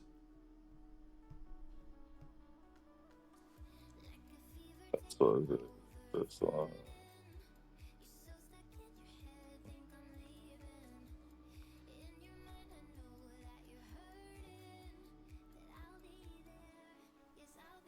Now, what we've done is we've equipped your top 10 beasts. Those are the only ones that the game is going to give a shit about. Okay? Every single chip that is blue on a beast that you have equipped, your next goal is to get them purple. Right. Ideally on your main 3 marches first. Okay? But here's the thought process. You're going to want to save up all your purples. Let's back out and go to your chips bag. Because ideally, we're going to be doing the same thing that we did with your armaments to your beast chips. Beast frag. Yeah, beast chips. So basically, we're going to try to do and take a look at the same thing. So go down to one of your armaments or one of your chips that is not equipped.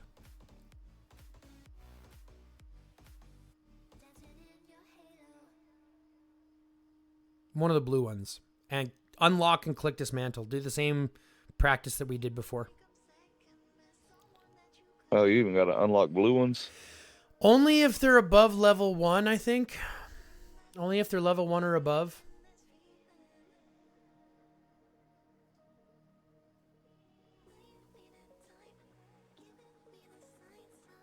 This is why I never even level up blues anymore. I just literally just get rid of them immediately.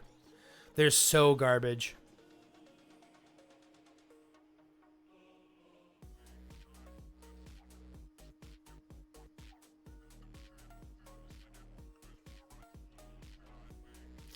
But we're going to keep all of the purples locked. Because even if you don't have purples equipped, we're still going to be building purple sets, remember? Right. So that's not our concern. Our concern is literally just the blues. Any of the blues that we have equipped or that we have unequipped, you don't have to unlock those ones right now. You can unlock those ones later because they're equipped. So we're still using them. I think that's all of them, yeah. Now just unselect those purples. You had some purples there. No, up. Oh. Right there. Just because they're level 0 purples, so they're just like, oh, get rid of them. Nope, they're not gonna. And then just scroll down, because I don't know if you got them all. I think you might have. No, you did. Okay, good. So you're free to get rid of all those blues. Those blues are irrelevant. You're not using them. You're not going to use them. Now, before you go anywhere, look to the bottom right. You'll see a button for a biochemical beast store. That'll take you straight there. What you're going to work on is your main 3 marches. Ideally, your main 2 marches. But if you want to run 3, if you're working on your 3rd, you're going to start running and working on your 3rd march. Right. And with those beasts that we set up for your 3rd march, those are going to be the times that you spend in the biochemical beast store. Now, if you thought the exchange rate on the armaments were bad, it's even worse on beasts. But that's also why we get rid of all the blue and green beasts that we come across outside of keeping 1 of each. In your biochemical beast store, your best value is going to be on your chip fragments. Because chip fragments are harder to come by than the beast fragments themselves. There's more chip fragments that you need, and they're more impactful in the game. That's really what's changing the game. Beast chips are crazy good. And then just build the sets that you need, right? 1 set at a time. Right. Whether it's crit, counter, or combo. Depending on what you need. Very simple. Yeah, yeah. But go back to your beasts for a second. So if you go... Yeah, we got you there from your armaments. That's okay. So if you go to your blue beasts, your boars and your boarhounds. So you have them plus 10, right? Yeah. Again, we're just wasting our resources. When you get a copy of your beasts next, when you get a copy of your blue or green beasts, like do you have any in your pocket right now? None? No. Okay. So the next time you get a green or a blue copy of any of those ones, I want you to release the big one. Okay. The reason is because if you look at how much you'll get for releasing them, it's pretty decent. It's not horrible, but it's pretty decent. You have to unlock them first. Right? It's pretty okay. It's a quarter of what you got already, right? It's not great, but it's pretty okay. And you do get 30% of the experience that you put back into them back. Okay? So you'll get a little bit of experience. You'll get a lot of that dust. And the only reason why we need a copy is for the event that's going on right now. The Biohazard Frenzy. We need to keep at least 1 copy out of each one. specifically for this event. Okay. Okay? But we don't need to keep one copy at White Star. We can have it one level, like level 1, 0 copies. That doesn't matter because we're never going to use the blues and greens. Right. So when you get a copy, dismiss the big one, keep one copy, and then anytime you get a new copy, just dismiss them. Use those and then recharge all of your fragments back into the fragments you need for the beast fragments that you want. 7-4. Okay? But we've got those set up, so now we can do your marches. Yeah. So let's click march. Let's create a squad. First one will be Chasey Felix. And you're going to want to set that Garrison Beast. Yeah, set your Garrison Beast first. Now, it might seem a little counterproductive to send the Garrison Beast when your other beast is stronger. But this is simply to prep you for going into Garrison from the field, knowing that the Garrison Beast does well in the field as well as what you'll need her. Okay?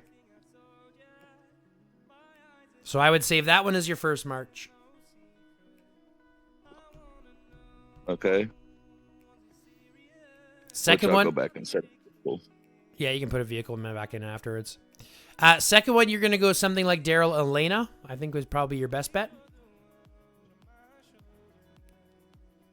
And the reason I suggest Daryl Elena, after I take a look at your Daryl talent tree, I want to make sure you'll get something. And then, yeah, that's a good one. You can save that as your number 2 march. And then I would look at Bella, and then either Catherine or Mai. Mm-hmm.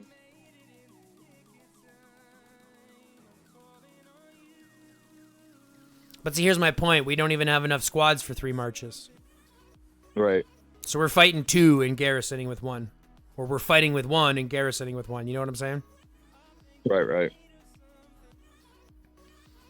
And if you want to put your infantry lines in there and your range line that you would use, you're welcome to. But I'm telling you, every single time you fight within the field is just going to be a loss. Well, I'm definitely not doing it now. Yeah, I wouldn't touch it regardless. Right. And where most of your growth will happen now, especially with this focus, is that your main lines that you'll be fighting in, you'll be using less resources, less speed ups. You'll still be able to get your points by rallies and garrisons. You'll still be able to get your supports, by doing that, but you're going to be much more focused into where those resources are going. Because there really is no sense in spending resources and speed ups healing infantry and healing ranged when you know that there are other people that in your alliance that even do it better than you do. So rely on those members better. And then fight with your team. Don't try to strong arm things 5 marches at a time yourself. Fight with 2 or 3 other people in your team bringing 2 or 3 marches. You'll notice far better trades, better overall field results doing that than you will trying to strong arm things 5 at a time yourself.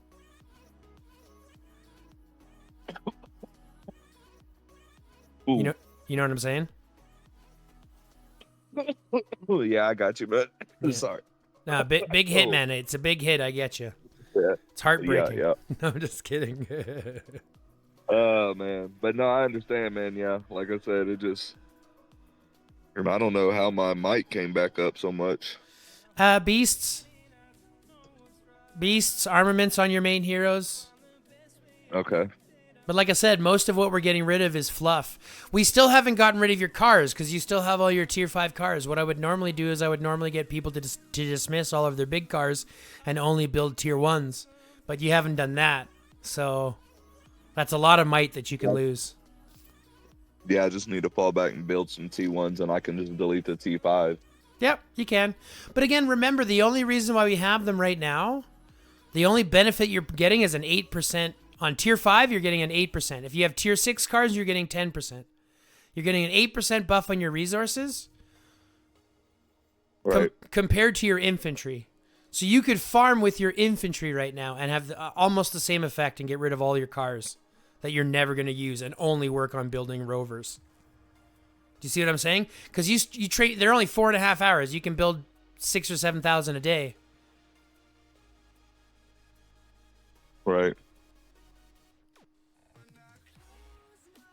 And your tier 6 already has almost as much load. Right. So it's like, I look at it and go, cars are good for gathering, yes, but once for your fighting one, because you want your fighting alliance, your fighting account to be as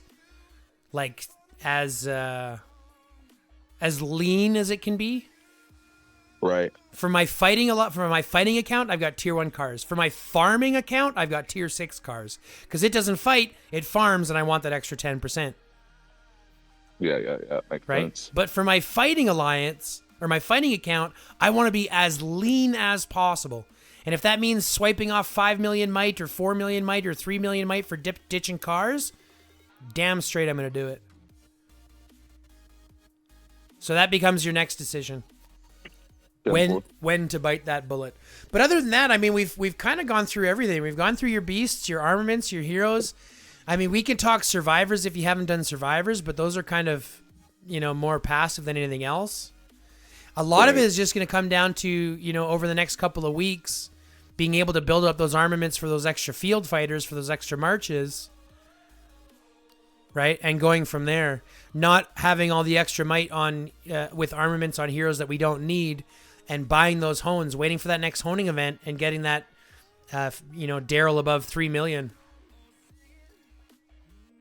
So don't dump any more into Chasey? Well, I mean, Chasey is already good for where you're at, for your might level, for everything else. Because I definitely want her rare hone on the 5th slot on the augmenter. 100%. Right? If you got it, go for it. Same with you've got the rare already on the mask, so that's great. Like on the helmet, you've already got the rare, so that's great. So there's nothing wrong with putting some into her, but it comes down to what your focus is. If what you want to do is be your garrison captain for your team, then fuck the other lines. You're dumping everything into Chasey to make her as good as possible. The rest of it will suffer because your goal is not field fighting. Your goal is being the garrison captain. Right? Your goal is to step that up. If what you want to do is also have some flexibility, your 4.5 is still pretty good. Like, that's still good enough to fall back on, even in lower elite. So putting more resources into Daryl to making your field fighting presence a little bit stronger isn't a bad thing. You took off his device. You can put his mask back.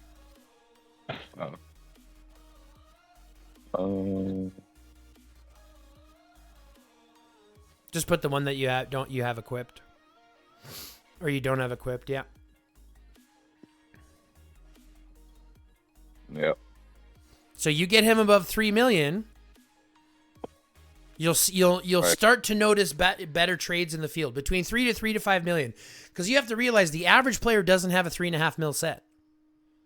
Right. So if you're above 3.5 million, you're above the average. Okay. Yep. And that's where you should be trying to fight. Every time you take a march that is under 3 to 3.5 million, you're fighting at under the averages. You're punching up for no reason. Makes sense. So dump what you can into Daryl, right? Because you already have him awake and he's going to be a good leader. Dump what you have in his hones to get him above 3 million, and then kind of address where you want. Whether you want to dump resources into Bella to create a fighting line for you, or whether you want to dump more into Chasey to create a better garrison line for you. But that's a personal choice. That's where you're going to have to come down to your personal preferences. Right. I get you. Yeah, I definitely need to work on some things, but... Does that make sense, though? Oh, yeah. I help it. I appreciate it. Well, good. Yep, just definitely 10 steps back, but not 10 steps back, but I'm saying like probably 2. I look at it this way. It's more 3 steps to the side. Because you may look at it going back because we got rid of some infantry stuff and we got rid of some range stuff, so now you can't really do much there, and what we're looking at is really maybe it feels restrictive in that sense. And I get that, right? Right. Because change by its own right is really uncomfortable. But I think the hard part about it is because we haven't taken away from your impact on your riders on what you're truly good at. Your chasey is in fact going to hit harder now because we changed your skills around. And if you use that same set, if you go to your Daryl, for example, and go to his talent tree, right? This is more about the setup of what you want, right? All into your skills side of tree, rest into the rider side. A little bit into whichever the yellow side is, if it's good enough. General is poo-poo. I would never put anything into general. So you've done the right thing. But this same setup, right? You have this across all of your skills hero trees, and you'll find yourself doing more damage. We did the same thing with Chasey. You'll find her hitting way harder. You look at Bella, you have the same type of hero set up with her, which you already do. Right? And again, there is some flexibility on how that works, but you're running the same type of con. So you spread that out, you'll be more effective hitting those ones. So we haven't made you weaker. We're just We're just preventing you. We're taking away the temptation of wasting your resources, speed ups, and everything else on things that aren't really helping you. Right. And I think that's the hardest thing for people to digest, because it is change. It does mean you're not going to be fighting five marches in the field. It does mean that you're not going to be sending out, 5 marches in the field. And maybe your arena score does dip a little bit. Right? Maybe there is some of this, but the long-term look in 6 weeks from now, when you've got an extra 2 armament sets on when you are rolling a 3.5 set for Daryl, and your trades are a lot better, and then you can start affording into getting, Bella up there, and you'll get her to 2.5 million very, very quickly. Like, it doesn't take much to get a hero to 2.5 million. Oh no. Right? And then once you have her at 2.5, you can start adventuring her in the field and having that third line to flex with. But having a 4.5 and a 3 million is great progress for where you are right now. So I wouldn't feel bad about that. No, I'm not feeling bad. It'll be all right. Like I said, I appreciate it. No. I know what I do. Sorry, I don't mean about feeling bad about it. I just meant like, it's one of those things to look at and be proud about. 4.5 and a 3 is good for where you are. Like, my highest is only 4.8, so it's tough to climb height once you get up this high. So it's definitely slow going. Yeah, and that's where you have to ask yourself where you're spending your money. So that'll be my next question. What do you normally spend on? Just your weekly stuff. Okay. Part customization, vehicle design. Okay. Good. Then you're buying a lot of the right stuff. Yeah. Those are the better packs anyways. And all that, chase all that. You don't even get VIP points or nothing like that on there. Yeah, the special events, the only special events that I would suggest paying for, the ones that I like to pay for are like when you get the elite skins for $9.99 in those events. Yeah. I like to do those ones. I am participating in the Godzilla Battle of Dawn event right now. Just because I can't drop thousands to do that stuff. Well, I'm not though. Here's the thing: if you look at the Battle of Dawn, go to the Battle of Dawn right now. I'll give you an example. Go to the Explore Hollow Earth. Go to the packs. Have you been doing just the weekly bonus packs? Yes, every week. Okay, that's all you need to do. After this, you'll have more. We'll be well more than close enough to get Kong, and Kong is going to be far more influential. Right? And then the chance of the extra one. So even if you do get the skin in the next 200 spins, Kong is amazing for beasts. Right? And that's really what it comes down to. So if you can get Kong for $300, $400, that's a good win. Plus, at the end, you can decide how much you want to invest at that point, whether you're close to the skin or whether you're close to the heavy or whatever. Right? So you can actually get it for way cheaper. I know some people have, the people that to spend to get things way at the beginning, they're going to spend $1,400, $1,500 to do it. But if you do it the smart way, which is only buying the weekly packs every week and only buying the special events that they do, like that are providing the 50% more spins, you can get the skin for like $600, $600, $700. Right. Just take a little time. It just takes time. It just takes the full 2 months. And so you're saving $800. Like, I know some people spend $1,400. I know some people who got it for under $100. Right. Crazy. So it's just about being smart and doing it the smart way. Waiting and getting all your Hollow Earth battles, right? Filling out your Titan trials every time. As many of the free spins as we can get, give them to me. Right. Right? And then wait until the last week and make your justification then. Because if I'm only $50 from getting Kong at the end, fuck, I'm going to drop $50 to get Kong. Even if I don't get the skin, I'm not worried about the skin. I'm worried more about Kong. If I get the skin, it's a bonus. But I'm not at the capability to be thinking about $1,400 for a skin every month. It doesn't run. Pardon? Oh, sorry. I was talking to my mom-in-law. Oh. You're all right. But yeah, I heard you. Yeah. But anyways, I mean, it's all just me ranting now. I'm just rambling. Any other questions, concerns, anything else? Because, I mean, we've kind of touched on everything. Heroes, beasts, armaments, troops, what your next focus should be, how to kind of be able to bend some things. You got a second for survivors? Sure. Just real quick. Yeah, absolutely.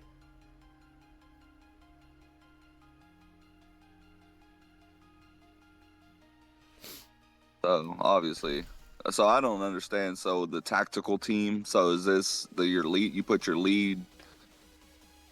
leaders here and attach your survivors to them.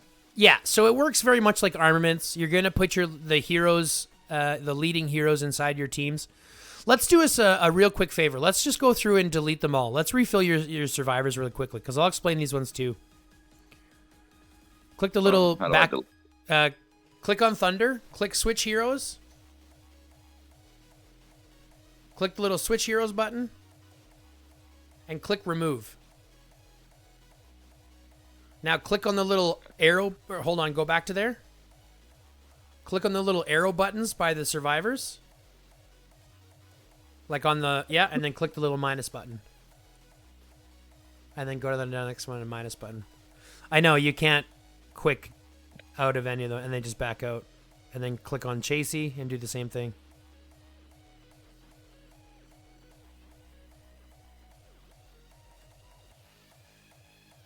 So, in order to talk about survivors, we want to understand something very quickly. You understand how the hones work, right? Yeah. Like infantry squad attack versus squad attack. What's the difference? Infantry squad attack only works if you have a whole infantry squad. Rather, squad attack is for all squads. Okay, so infantry squad attack will only influence the infantry squads within a march. Correct. Whereas squad attack will affect everything. Okay? So we understand the difference between specialized versus unspecialized hones, correct?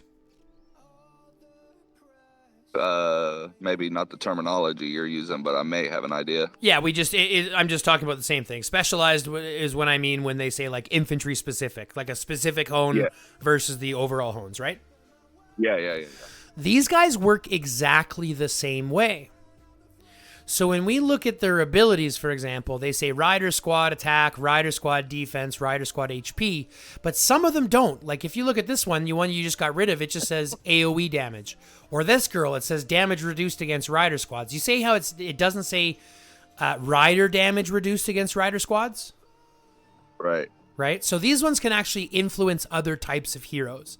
And as a range main, as a rider main, because we want to influence our riders the most, let's look at influencing them the best way possible. There is a difference. The first three are going to be your ironclad recruits, or you're going to be your recruits. The next three teams are your elite teams. And the only difference there is that in that third slot, you can fit in an infantry, a rider, or a ranged survivor in the third slot of the elites. Do you see what I'm saying? Yeah. So in this one, I can only put ranged ones. In this one, I can put rider ones. But in that other one, I can put one of the only in that third slot. Only in the third slot. Right. But it also gives us, click on that one, for example, the third slot. It also gives us the access to the special survivors. There are 3 special survivors. And these special survivors actually have 2 abilities. So scroll down. And let's see if you have them. There you go. James is one of them. Anna is one of them. And Fawn is one of them. Now, we're a rider main. So let's back out of Ironclad Elites and let's go to the fifth one down, which is the Flashbolt Elites. Yeah, let's go there. Let's click on the third survivor spot. And let's go down to Fawn.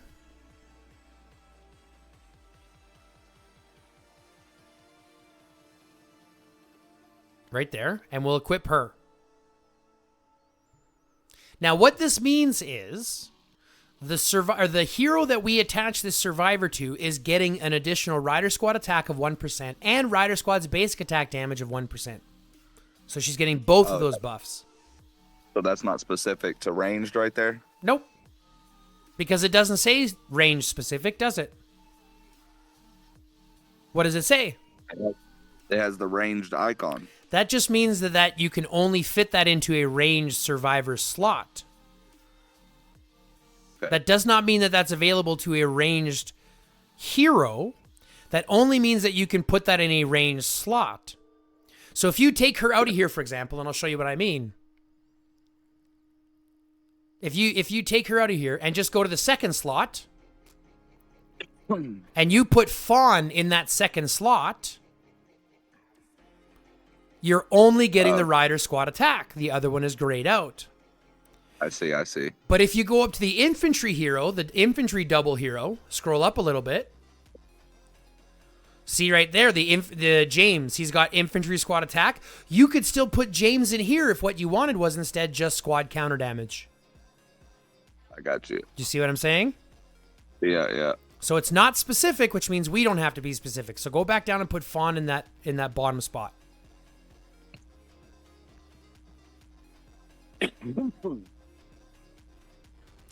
Now let's go to our next survivors and let's just ask ourselves, who is our main rider hero? Chasey. So let's equip Chasey in the hero spot first.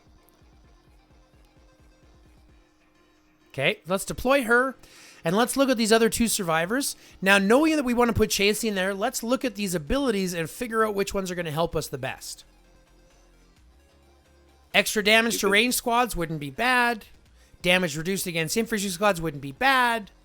But there's probably some better ones.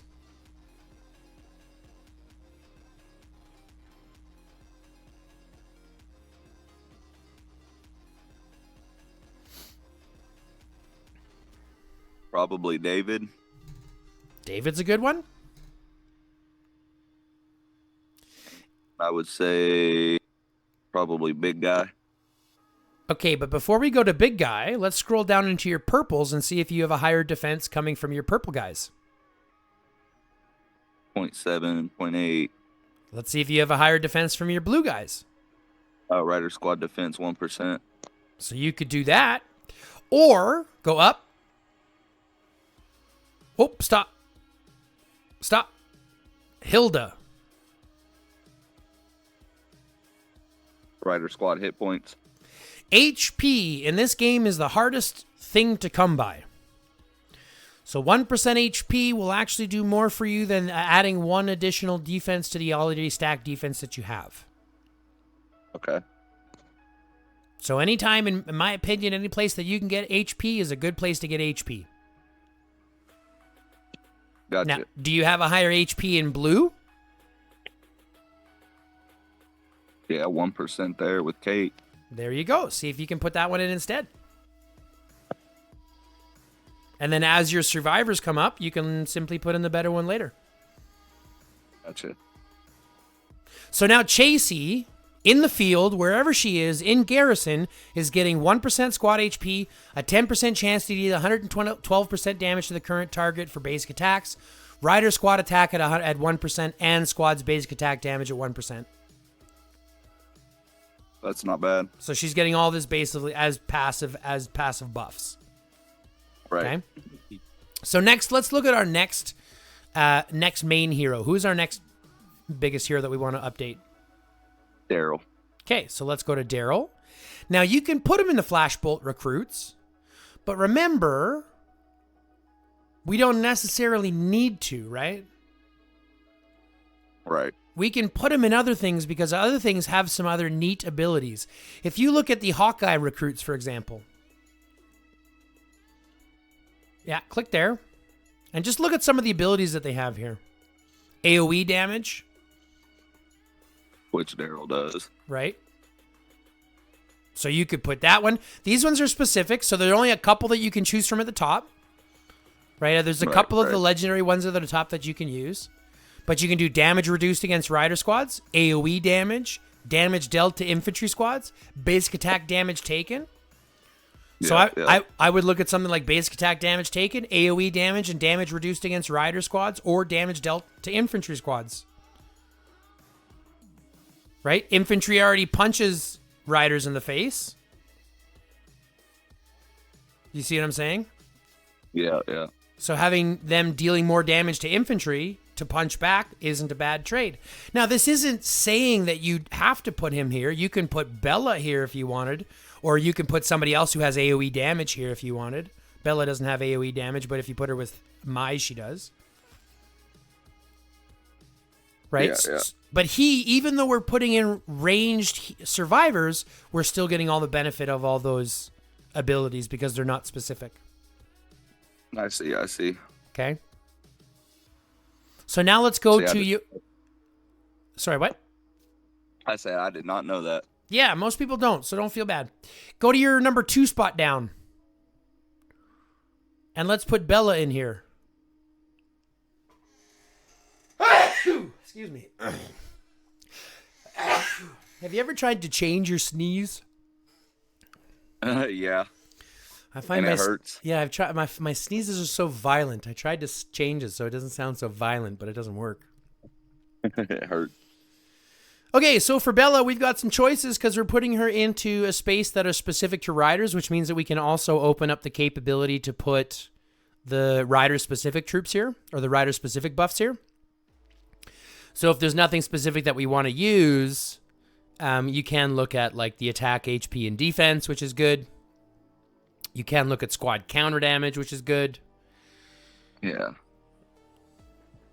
Right? Anything that we're not going to be getting a benefit out of somewhere else. And then just make sure you put in the stronger ones that you can. So I think you have a higher HP in purple and probably in blue.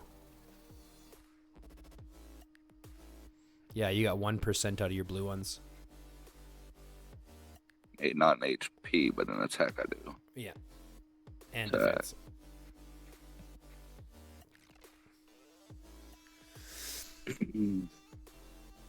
Now, when it comes to the other ones, right?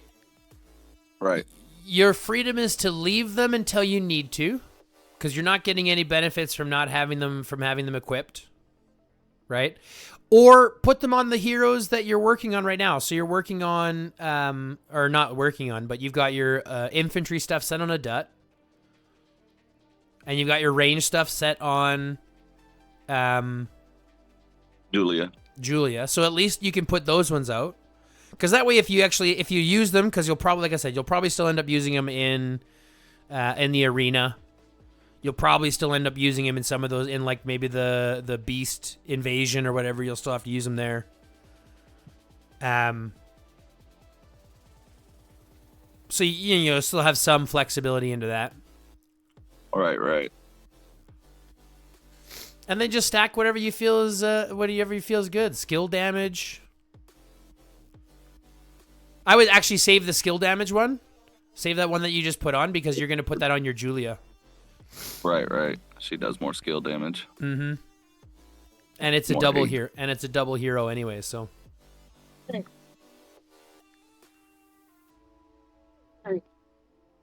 Hell, you could double stack HP.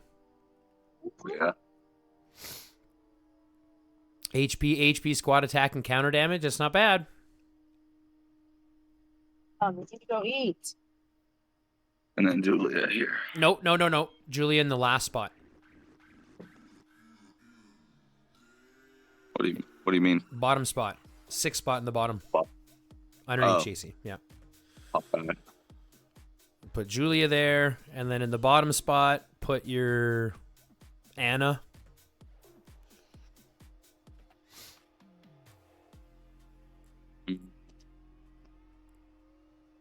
HP and attack would be pretty good.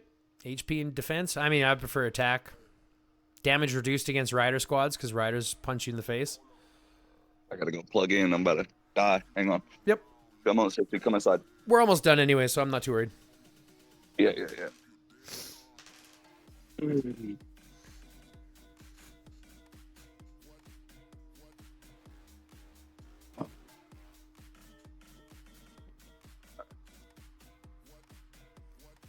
And then, HP and range 1 attack. So what is this first slot for? Right, infantry? Anything. You can put infantry in there, but click on one of the survivors. You still have squad counter damage, damage dealt to rider squads, damage dealt against range squads, shield effect. So you still got 4 heroes that you can put in there and still benefit your riders with. So you can still put a next rider squad in your ironclad recruits if you wanted. Right. Right? But that's based on the 4th line that you're fixing up. Yeah. Does that make sense? Yeah. So I'll just base that off who I decide to pull run as my 4th line. Yeah, exactly. Yeah. Well, I appreciate it, brother. Like I said, you helped me out a lot. I mean, like I said, it still feels like I took a step back, but it'll be all right. It's a step back in the sense that, don't get me wrong, I get where you're coming from. I do. And, changes like this always are. But I think the focus that we have to look at is where we're going tomorrow, not where we are today. Right. Right? That's the big change. Right? You focus... Right, you dump everything into riders. You become the best rider hero that you can. March 3-4 marches in the field. Save 1 for garrison.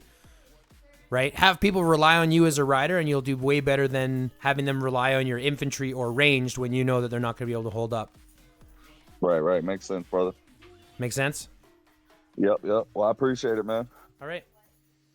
And with that, ladies and gentlemen, that's going to wrap it up for another episode of Schools in Session. I'd like to send out a huge thank you to TG Overtime for joining us today and going through his account.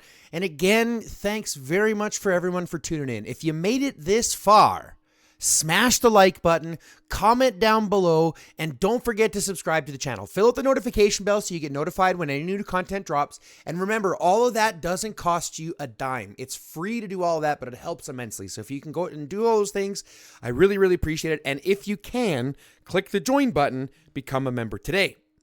But with that all being said, love, peace, chicken grease, and until next time, stay lifted. 2, 1, let's go.